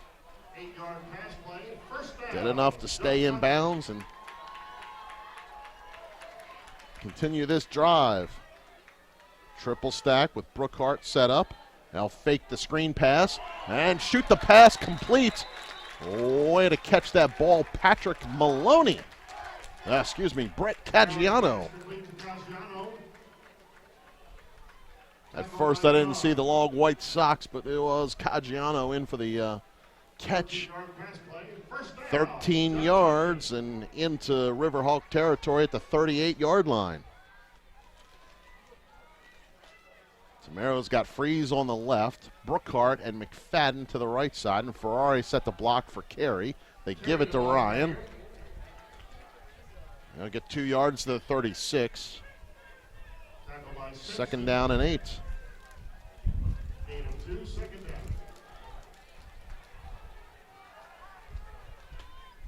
Jays right back up to the line once again.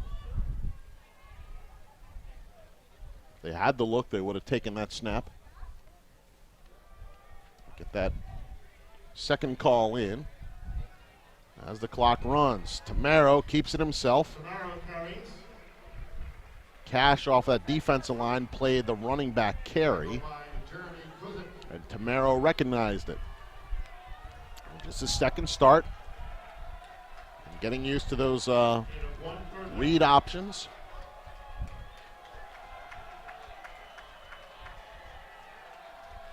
Play advance to the 35-yard line. Third down and 7. Tamaro pass complete to Ferrari.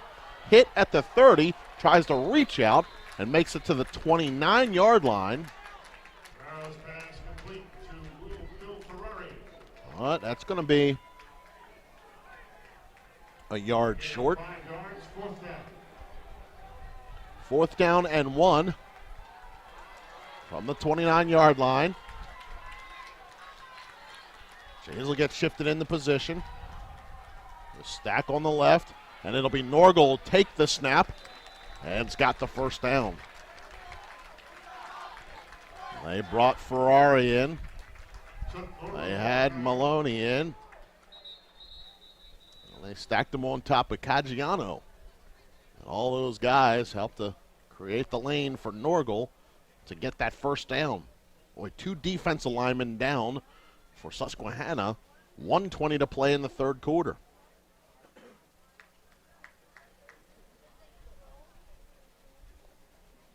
The timeout taken now. I know I just talked about how it might affect the 2 hurricanes, the one from the other week and the one ready to make landfall here within a day. A couple things, I guess, from the all the games in Florida associated with the Florida teams. All canceled because of the impending hurricane. Up on their feet for Susquehanna, Jeremy Kozik and Kashif Hyatt. Able to walk off on their own power. Florida Northern Colorado was canceled in Gainesville. Florida State against Louisiana Monroe and Tallahassee also canceled. Memphis University Central Florida that was scheduled for Orlando canceled. First down, Johns Hopkins. South Florida didn't travel to their game against UConn, but Florida Atlantic did with their game at number 9 Wisconsin. All right, this pass is complete to Ryan Carey. Eludes 1 tackle. He gets to the 21-yard line. A gain of 8 yards, 7 yards. It'll bring up second down and 3. 7-yard pass play, second down. Miami had already canceled its game against Arkansas State. Second down and 3 from the 21. Here's Tamaro's pass complete. Hubley, and he is inside the 20 and down to the 16-yard line. 5-yard gain, first down for the Jays. And inside the red zone now with 38 seconds left in the third. The only team that went through with its plans was the one that's led by Lane Kiffin now, Florida Atlantic. 1st and 10 from the 16-yard line. And that, of course, amongst the Division I schools. All right, pass complete. Ryan Carey inside to the 10-yard line. On a gain of 6. May have been the last play of this third quarter. It'll bring up 2nd and 4, and yep, that'll do it for the third quarter as time winds down. So we'll resume fourth quarter with the fourth quarter coming up, and the Jays driving towards the end zone, down 10, 27-17. Fourth quarter action when we return here on HopTV, HopkinsSports.com, part of the Centennial Conference Digital Network. Under Armour is proud to outfit Johns Hopkins football in the world's most innovative footwear, uniforms, and training gear. Visit UA.com today to see Under Armour's full range of performance gear. Smoothie King Cold Spring, a proud sponsor of Johns Hopkins Athletics, is now offering the Pumpkin Immune Builder Smoothie made with the O will be performed immediately following the team handshakes.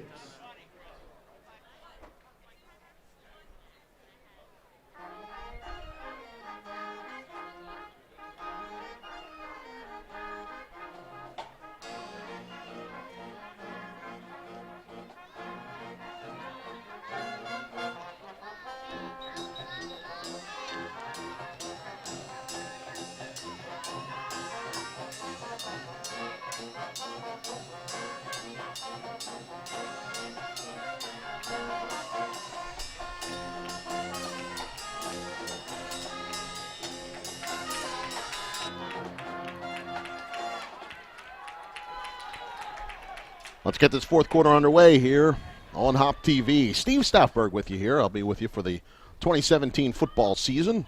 5 regular season games, the first being today, slated here for Homewood Field, that will video stream for you here as part of the Centennial Conference Digital Network. It is 2nd down and 4, and here's the give off the right side, and a run down to the 5-yard line by Tyler Messenger. Tyler Messenger, the ball carrier. His first carry of the game. Gains 5, and now it's 1st and goal to go.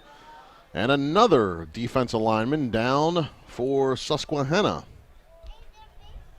Once again, it is Hyatt, who had to be helped off the field last time after the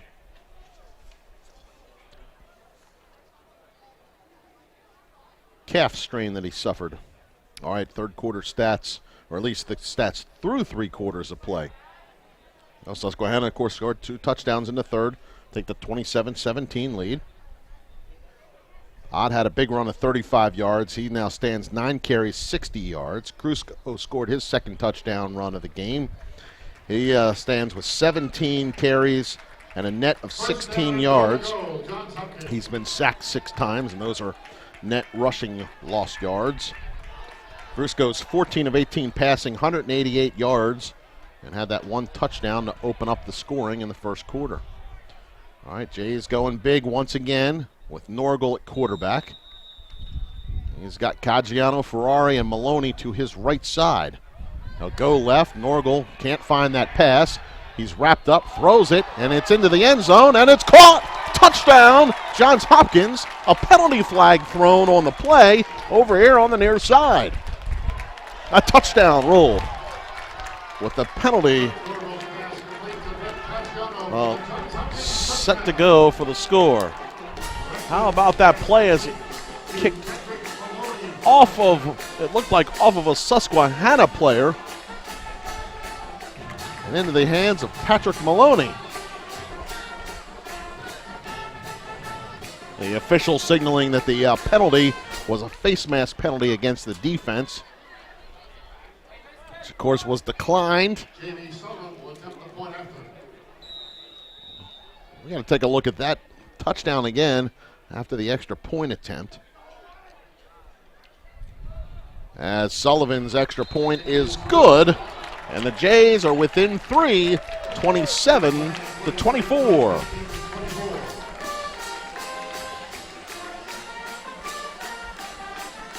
A solid Jays drive for Brought the ball down the field and then converted, and it was Chuck Norgel with the pass after he tucked inside that offensive line. That's no small feat for him. He's a tall guy. Get those scoring drive details from Chris Ely in a second.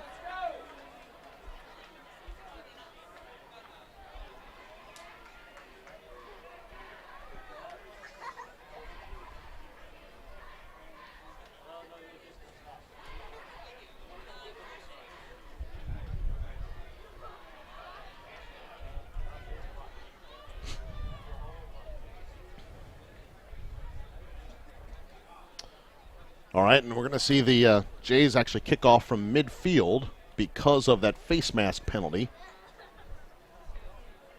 It's allowed to be assessed on the kickoff.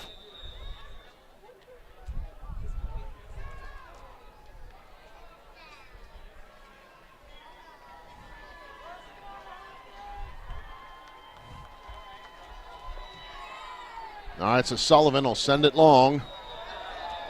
And a touchback. Johns Hopkins scoring drive, 15 plays, 77 yards, 4 minutes and 34 seconds.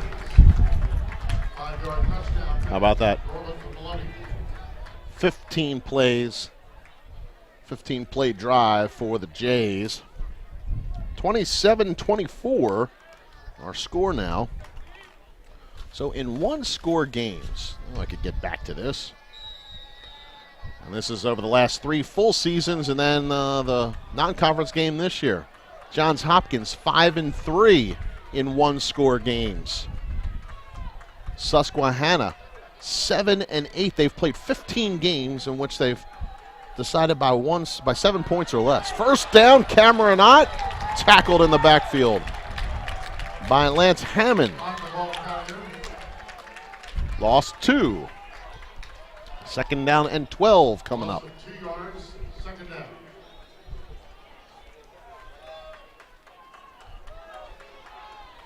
Amazing. They're 15. Of course, they just played last week, and each team, Jays won by 3. Riverhawks by 1 in their non-conference game last week. Crusko asks for McCoy to motion. On second down, he'll shoot the pass to Holloway. It's complete.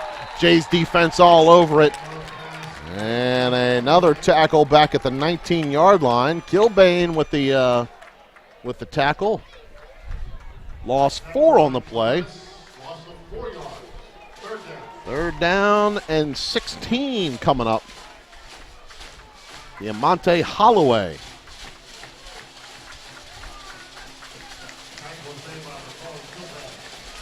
He's back on the field this year. The 4-yard loss. Turning it up here at Homewood Field. Start of the fourth quarter. And here's the give. Odd up the middle, and Henson not letting them get much room. Gained 5 yards. And it'll bring up 4th down and 11. The Jays with the touchdown.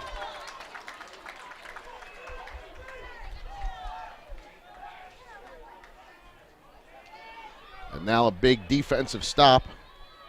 Well, as long as there's no fake here. As Wiles steps up, kicks that one towards the side. Event staff clearing out of the way. And they'll mark it at the 41-yard line. That punt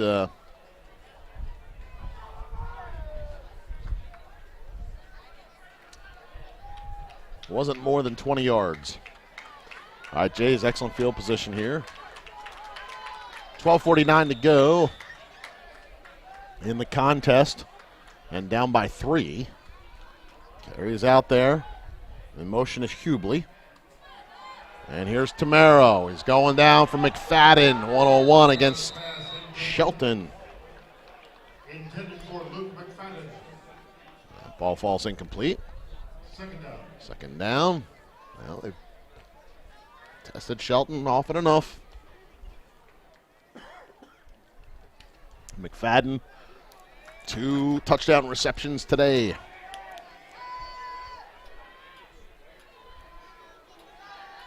Here's Tamaro once again. Got the McFadden complete. One big step around Shelton and fights past Gannard and clips him.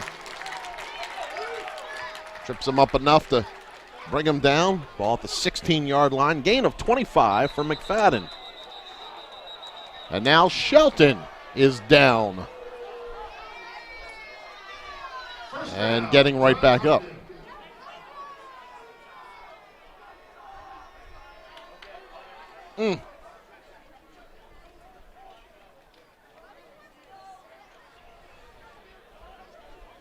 Well, he was involved in 2 straight plays, but even he's able to get up on his own, run off the field. After Johns Hopkins wanted to run that play. 1st and 10 from the 16-yard line.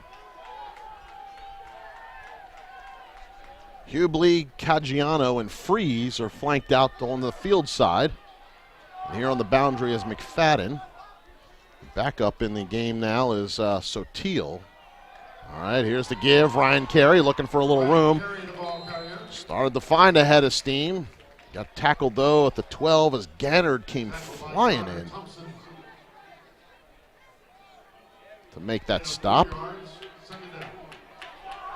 2nd down and 6. And Tamaro started to keep, didn't realize he was running right into a lineman. As Garner was hanging out. Oh, no, excuse me, not Garner. Kozik. Oh, penalty flag.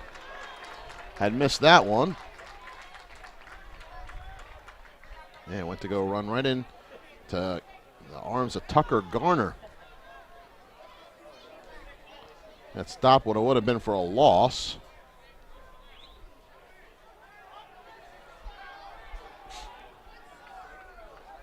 I thought they had that figured out. I guess not.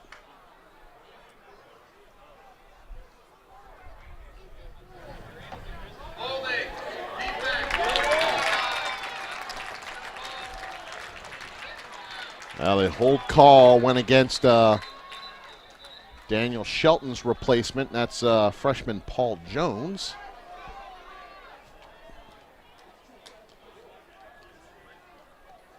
I guess with that pass being a run, it's not an automatic 1st down. So 5 yards. Where is this ball spotted now? At the 8-yard line. So I got a 2nd down and 2. And Tamaro, pushed out of the pocket, pursued. Tamaro throws and can't bring it in. Incomplete was McFadden. He was set up right there in the end zone near the pylon. 3rd down. As they worked against Jones. 3rd down and 2 from the 8-yard line. McFadden again here on the boundary side. Tamaro will automatically roll that pocket to the left. He'll keep. He'll stretch out, sideline, and he's got the 1st down. He's inside the 5 to the 4-yard line. David Tamaro, Chantilly, Virginia. 6'3", 200. Beat out the junior Zach Baker and the senior Drew Tomaney.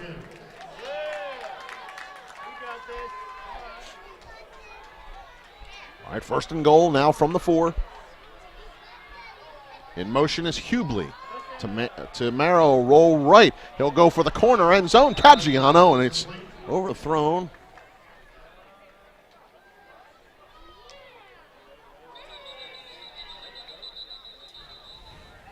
Incomplete pass, and there's another Riverhawk down on the field. 2nd and goal. And this time it's the safety, Jason Brom.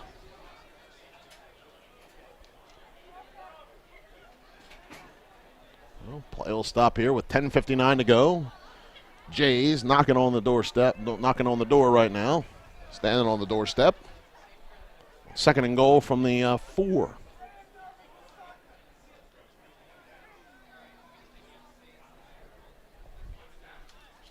Article on CBSSports.com that was written by Gary Parrish I talked about Hurricane Harvey relief that the University of Houston basketball program undertook with their head coach Kelvin Sampson. Put out a tweet requesting all kinds of clothes. Well, Brahms on his feet, walking off on his own once again. Often we announced that today with the Susquehanna defense. Well, they were allowed to collect everything, but according to the NCAA, it was a theoretical violation, and the NCAA really hadn't responded to Houston. All these boxes had piled up over a 10, 12-day period. They couldn't do anything with them. Interesting article read. End zone, Tamaro fires it through. Caggiano can't get at it. A penalty flag thrown with two guys in pursuit of the senior co-captain.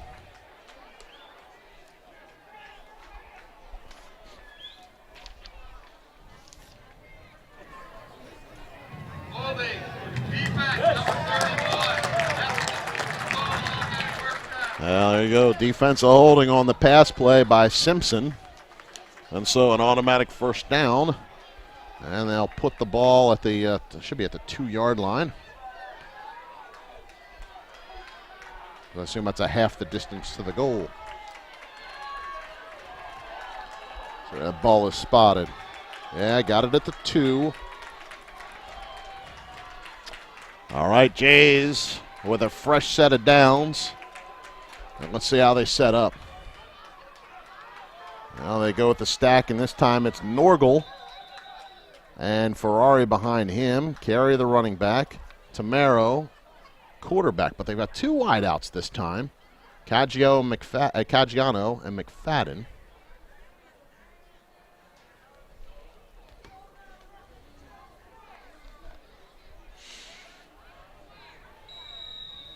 We've watched Norgal run the plays. He's listed as a quarterback. This time it'll be Tamaro, but he's got multiple wide receivers. All right, Tamaro, give. No, keeps it himself. Tamaro heads to the end zone's got it. Touchdown. He fought right past the tackle of Caleb Cash and takes it in himself with a score. And the Jays have taken the lead once again. Susquehanna opened up the third quarter with 2 consecutive touchdowns. And go up 27-14. The Jays have fought back from that with 2 of their own.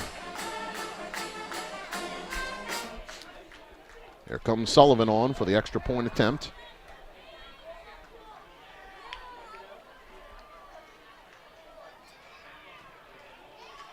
And his kick is true. Very good for Jamie Sullivan. An extra point attempt. Tamaro had the read, kept it himself. He had one man to beat, and that was the defensive end Cash. Tamaro ran one in last week. He's got one this week as well. 31-27, the Jays back on top here against the Riverhawks. 10:51 to play. So much time left to go.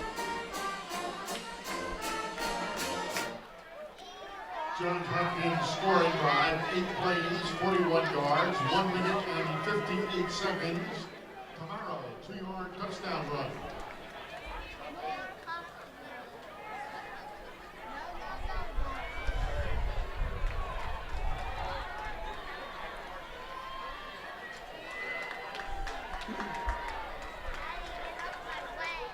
All right, well, you heard it was an 8-play drive there for Johns Hopkins. This play did take place after the short punt by the punter Wiles.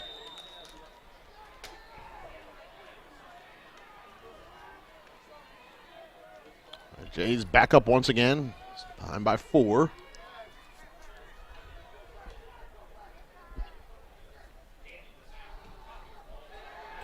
Here's Sullivan's kick. Bluge this time sets up to take it. 4-yard line. He's up to the 20. He's corralled by Tall and brought down at the 29-yard line. 25-yard return there for Bluge of the Riverhawks. Had a score sheet here. I know you can't see, you're watching the game, you can't see what I've got, but I'm always just a mess of paper. The recycle bin gets fed well after one of my video stream games. Get you the scores in a second. Maybe about a minute and a half. Could be never if I can't find the sheet. On first down, here's the give. Ott up past the 30-yard line to the 33 on a gain of 4. Tackled by Keontae Henson. Gain of 4 yards, second down.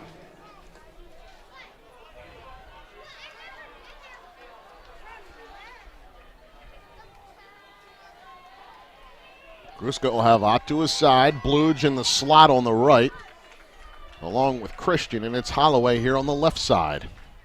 And he'll shoot the pass. Holloway complete. He's up past the 40-yard line. Kilbane had played off of Holloway in that coverage.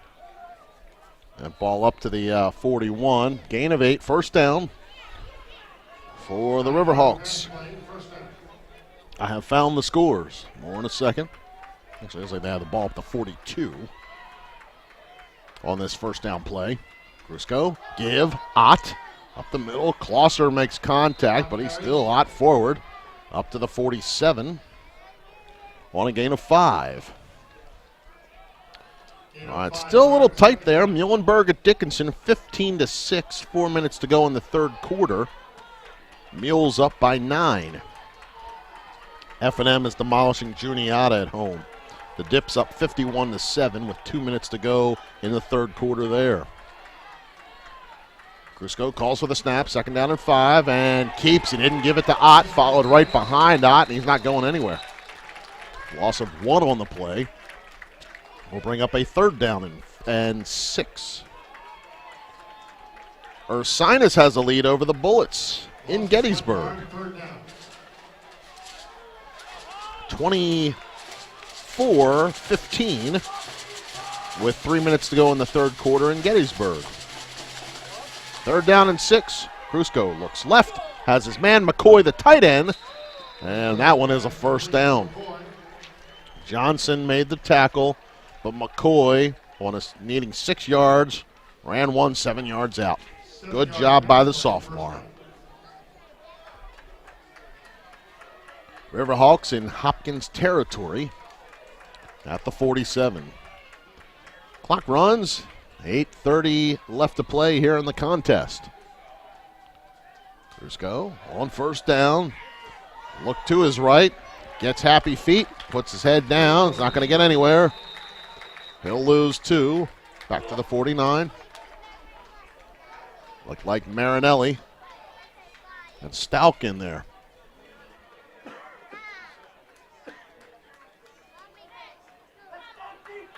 Tackled by Dick Marinelli and Mike Colon. All right, second down and 12 after the loss of 2. Grusko this time will roll right. Kalanick was in pursuit, but he got taken out from behind. Grusko does tuck it away and get to the 44-yard line. A gain of 5. It'll bring up third down and 7. One final Centennial score. McDaniel with a lead on the road at Moravian, 28-14, and that one at the end of 3 quarters of play.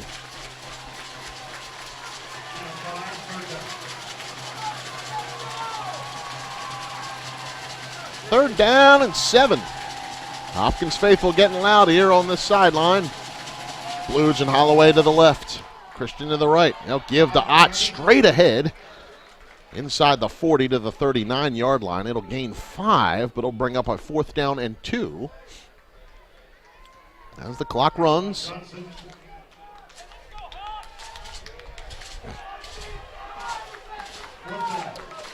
Now you're down 4 right now.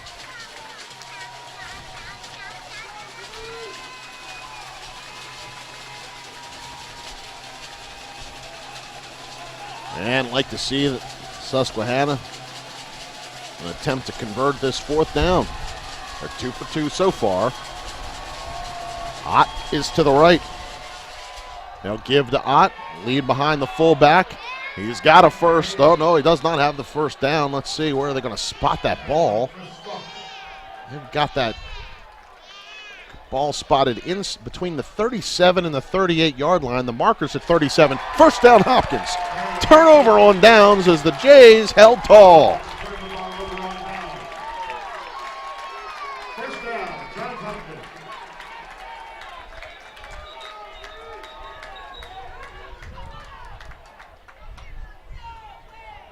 Well, I guess they've requested a measurement. Still make them bring the sticks out.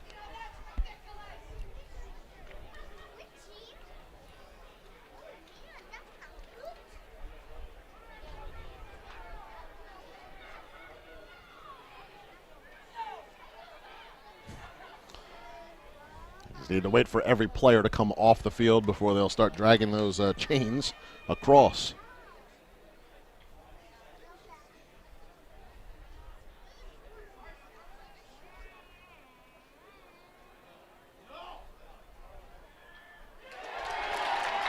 And definitely short. First down, Johns Hopkins. More than half a football short. And so it'll be Jays football with 6:22 to go. A 4-point lead, 31-27.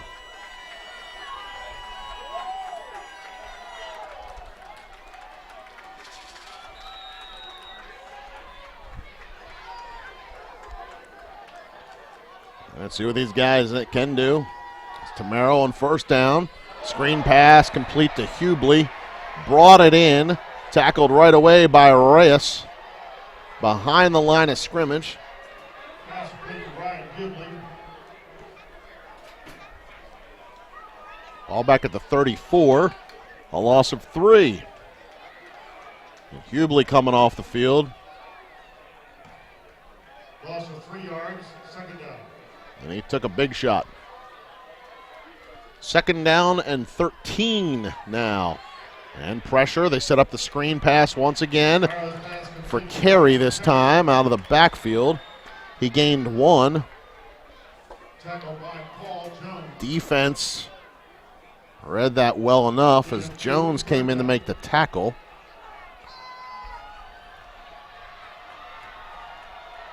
Actually, it was a gain of 2, but it's still third down and long. 3rd and 11. And Susquehanna looking to come up big on the defensive side. Tamaro will take the snap. Pressure, he's flushed out to the left. He'll pull it down, start to run the sideline, get a few yards. But tackled out of bounds by Cole Dixon at the 42-yard line. Gain 6, 4th down and 5 coming up. Hong Dominguez on the punt. Gain of 6 yards, 4th down.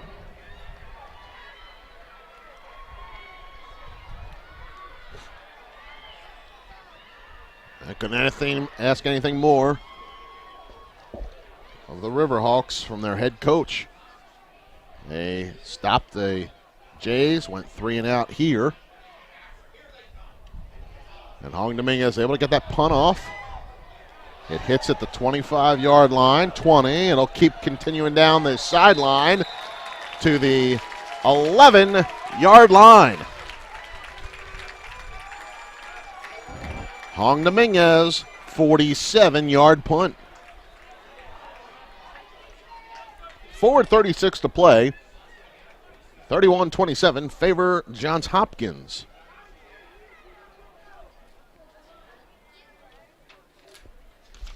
Well, one side note, I pulled this one off. Happened to read this one the other day. University of Hawaii linebackers coach Sean Duggan. Still working, but dislocated his elbow and broke his wrist on a celebration of a blocked field goal.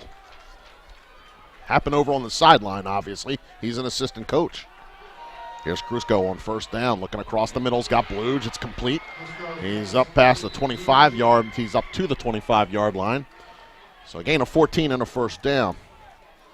What did he decide to do? He decided to chest bump one of his defensive linemen, or somebody on the defense, who stood 6'7", 300, and clearly the wing got crunched. Dislocated elbow, fractured wrist.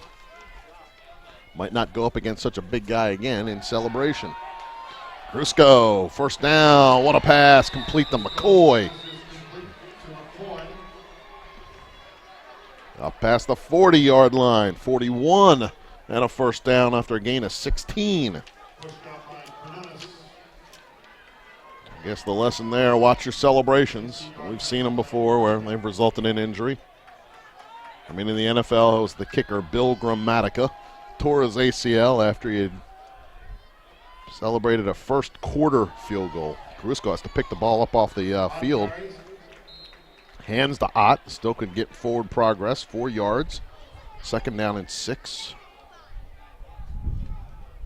Malcolm Mitchell, the wide receiver for the Patriots now in the NFL, but he was at the University of Georgia. He tore his ACL in their season opener when he was at University of Georgia celebrating a Todd Gurley touchdown. That was about 4 years ago. See what celebrating goes on here. What a back and forth game. 3:10 left to go in the contest. And here's Cruzco. Set up the screen pass to Ott.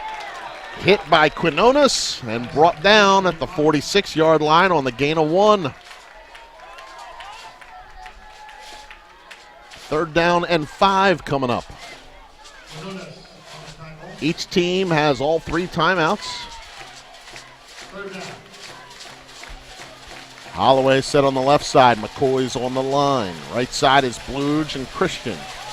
Hots to the side of the quarterback, Cruzco.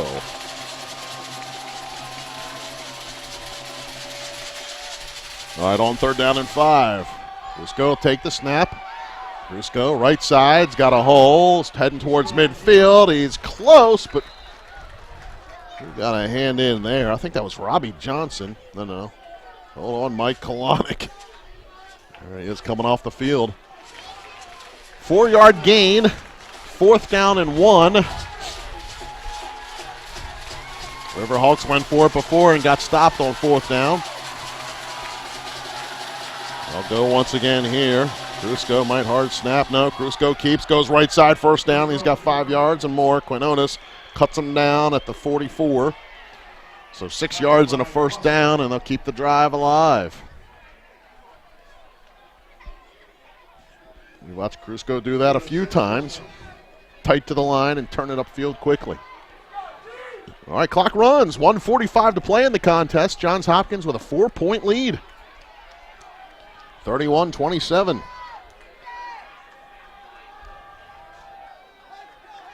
Cruzco getting things set up here. He's got time in the pocket. He's going downfield. He's got a man, DeMonte Holloway. He's caught it. He's in. Touchdown. This goes pass complete to Holloway. 44-yard touchdown. Well, that's a guy that we haven't talked about much today, DeMonte Holloway, who last week caught his first touchdown pass since 2015. And today, with a 44-yard reception for a score from Nick Cruzco. Lustenberger will attempt the point after. An extra point attempt here for Lustenberger. And it is up and good. So Susquehanna leads by 3 with 1:24 to go in the contest. 34-31. Riverhawks on top.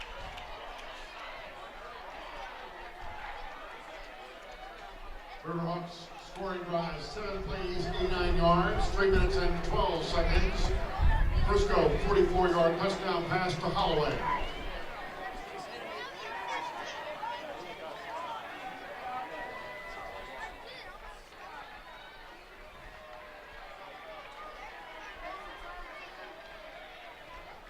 The Jays with some work to do here on the offensive side after this kick.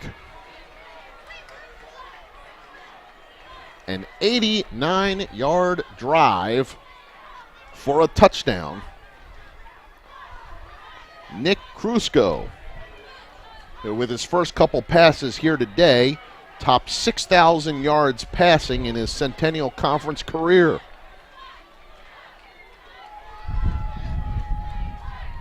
Also seen him run in for a couple of scores. All right, back for the Jays. Hubley, Irwin.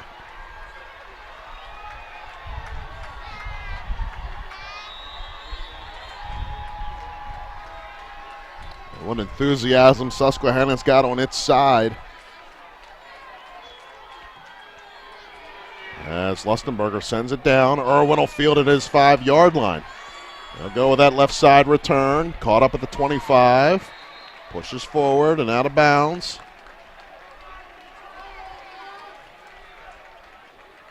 At the, 27-yard line. All right, Jays have 1:18 to work with. All 3 timeouts. A field goal to tie and a touchdown to win.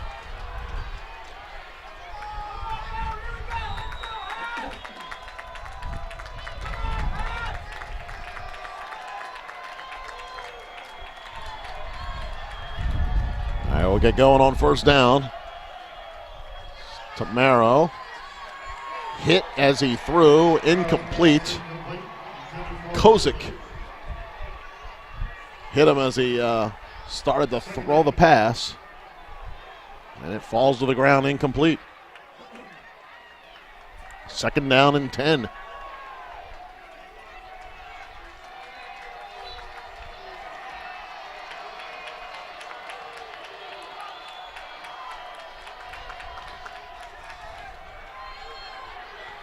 Tamaro looking across the middle, and it's caught. Luke McFadden with the reception up to the 46-yard line.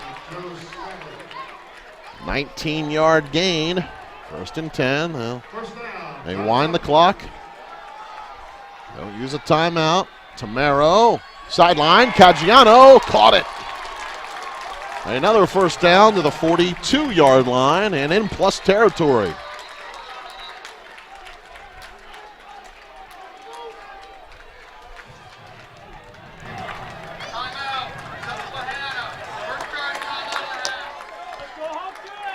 Coach Perkovich calling a timeout, using their first. You got a team, tasted success last year. You've never beaten Hopkins in Centennial Conference play. You're nursing a 3-point lead. You get that defense set for this drive. Gives us time. A few finals from today. McDaniel beats Moravian 35-14. The Green Terror 2-0 to start the season.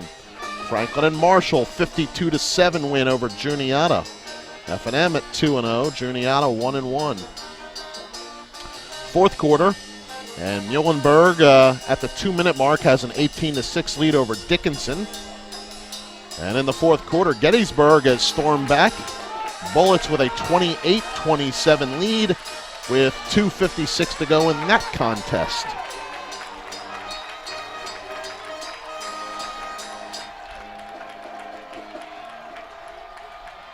Our game here, Johns Hopkins down 3, 58 seconds to play.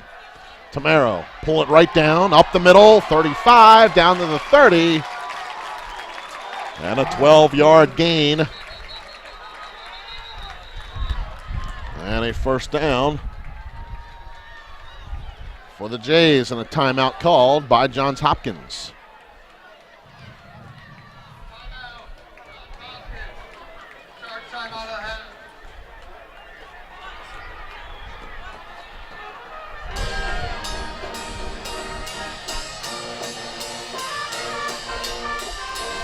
Now the referee, Letizia, is going to ask for the game clock. The game clock to 52 seconds, 52 seconds.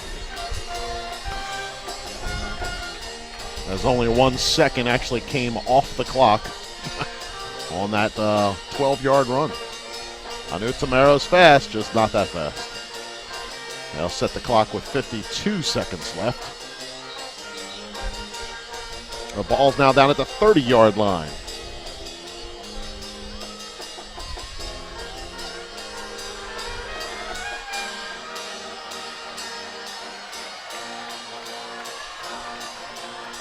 All right, the guys up front, OKK, Figueroa, Gall, Toussaint, Campanile.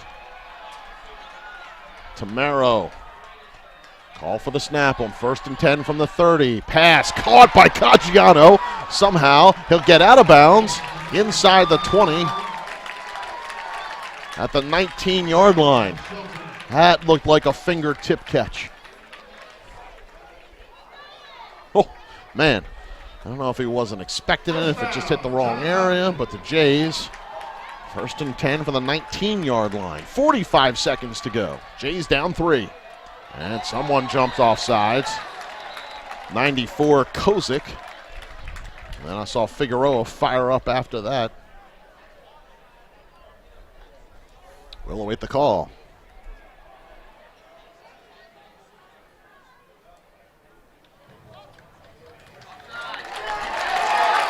Defense offsides.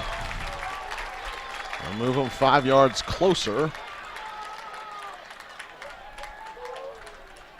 So ball's now down at the 14-yard line. 1st and 5.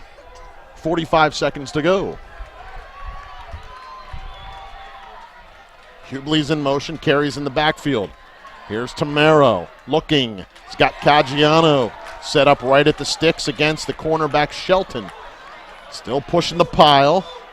Caggiano hasn't lost the handle or anything. It's down at the 7-yard line. So back to a 1st down once again, but it's goal to go now for Johns Hopkins. And a timeout called by the Jays. Use their second. 33 seconds left to play. Actually, ball's marked at the 8-yard line. But once again, we just watched Caggiano sit down at the sticks and deliver it right in the breadbasket. And then from there, just back his way into more yardage, or as much as he could get. So 1st and goal from the 8 coming up.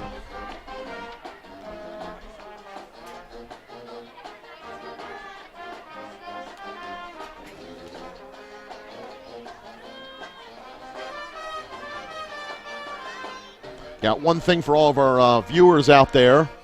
If you're interested enough in reading about things that are around the game but aren't adversely affected by the game itself, ESPN.com. Check out the article in the college football section. It says how athletes get insurance and figure out what their bodies are worth. Kind of points out those guys that take out insurance policies on themselves and that might be NFL pro-worthy, but to avoid a college injury that might affect their earning. All right, on 1st and goal, here's Tamaro looking. End zone. Caggiano at the 1. And he's brought down for a touchdown.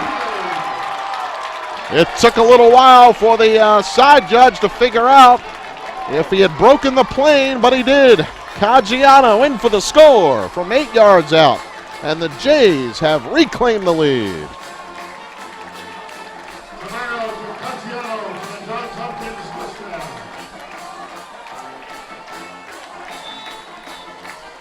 We'll get a good look after the extra point here. Jays are up 3 right now, 37-34.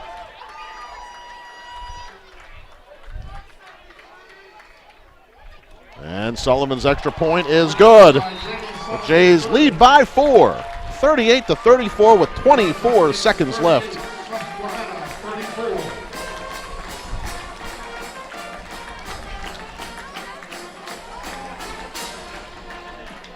Brett Caggiano just played big on that play. Look at him catch it at the 1. Far forward, he did reach across that goal line. I guess they had to check to see if he still held on to the ball or not. Scoring by 7 plays, 73 yards, 54 seconds.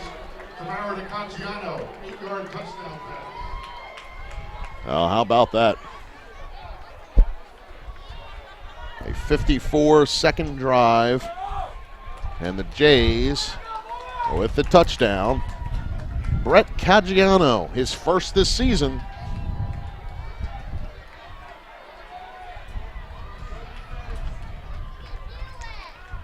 Three touchdown passes by Tamaro today. Norgal had a touchdown pass as well. Here's Sullivan to kick off. 24 seconds left. Gets help by the wind into the end zone and a touchback.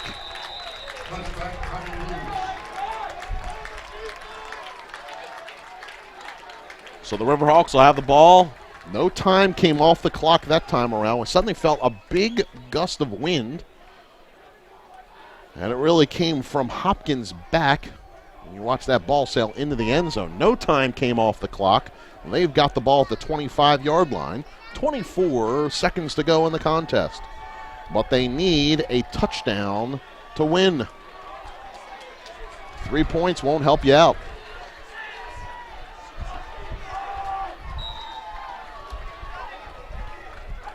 (38-34) our score. Team lines up with Christian and Bluge on the left side. Holloway to the right. Here's Krusko from the gun. Krusko pressured and sacked. Mike Kalanick with the sack. Oh boy, and he rolled up on Krusko. 18 seconds left. Timeout called by Susquehanna. Another sack there by Mike Kalanick. Now I'm watching Krusko. He's just sort of shaking that left foot a little bit. But moving around.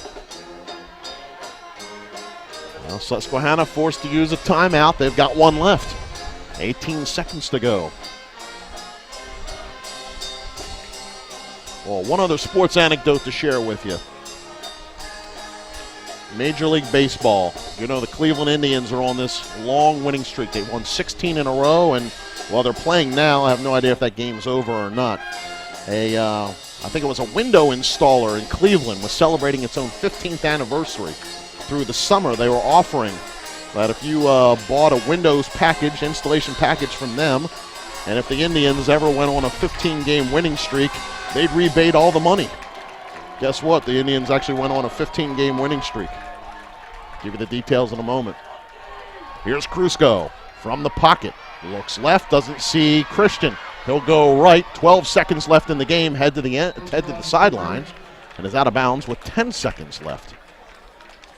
Well, companies like that, when they do promotions, they buy insurance against it. So the installer did buy a $75,000 insurance policy, but the total revenue that was rebated because of that winning streak being matched was $1.7 million.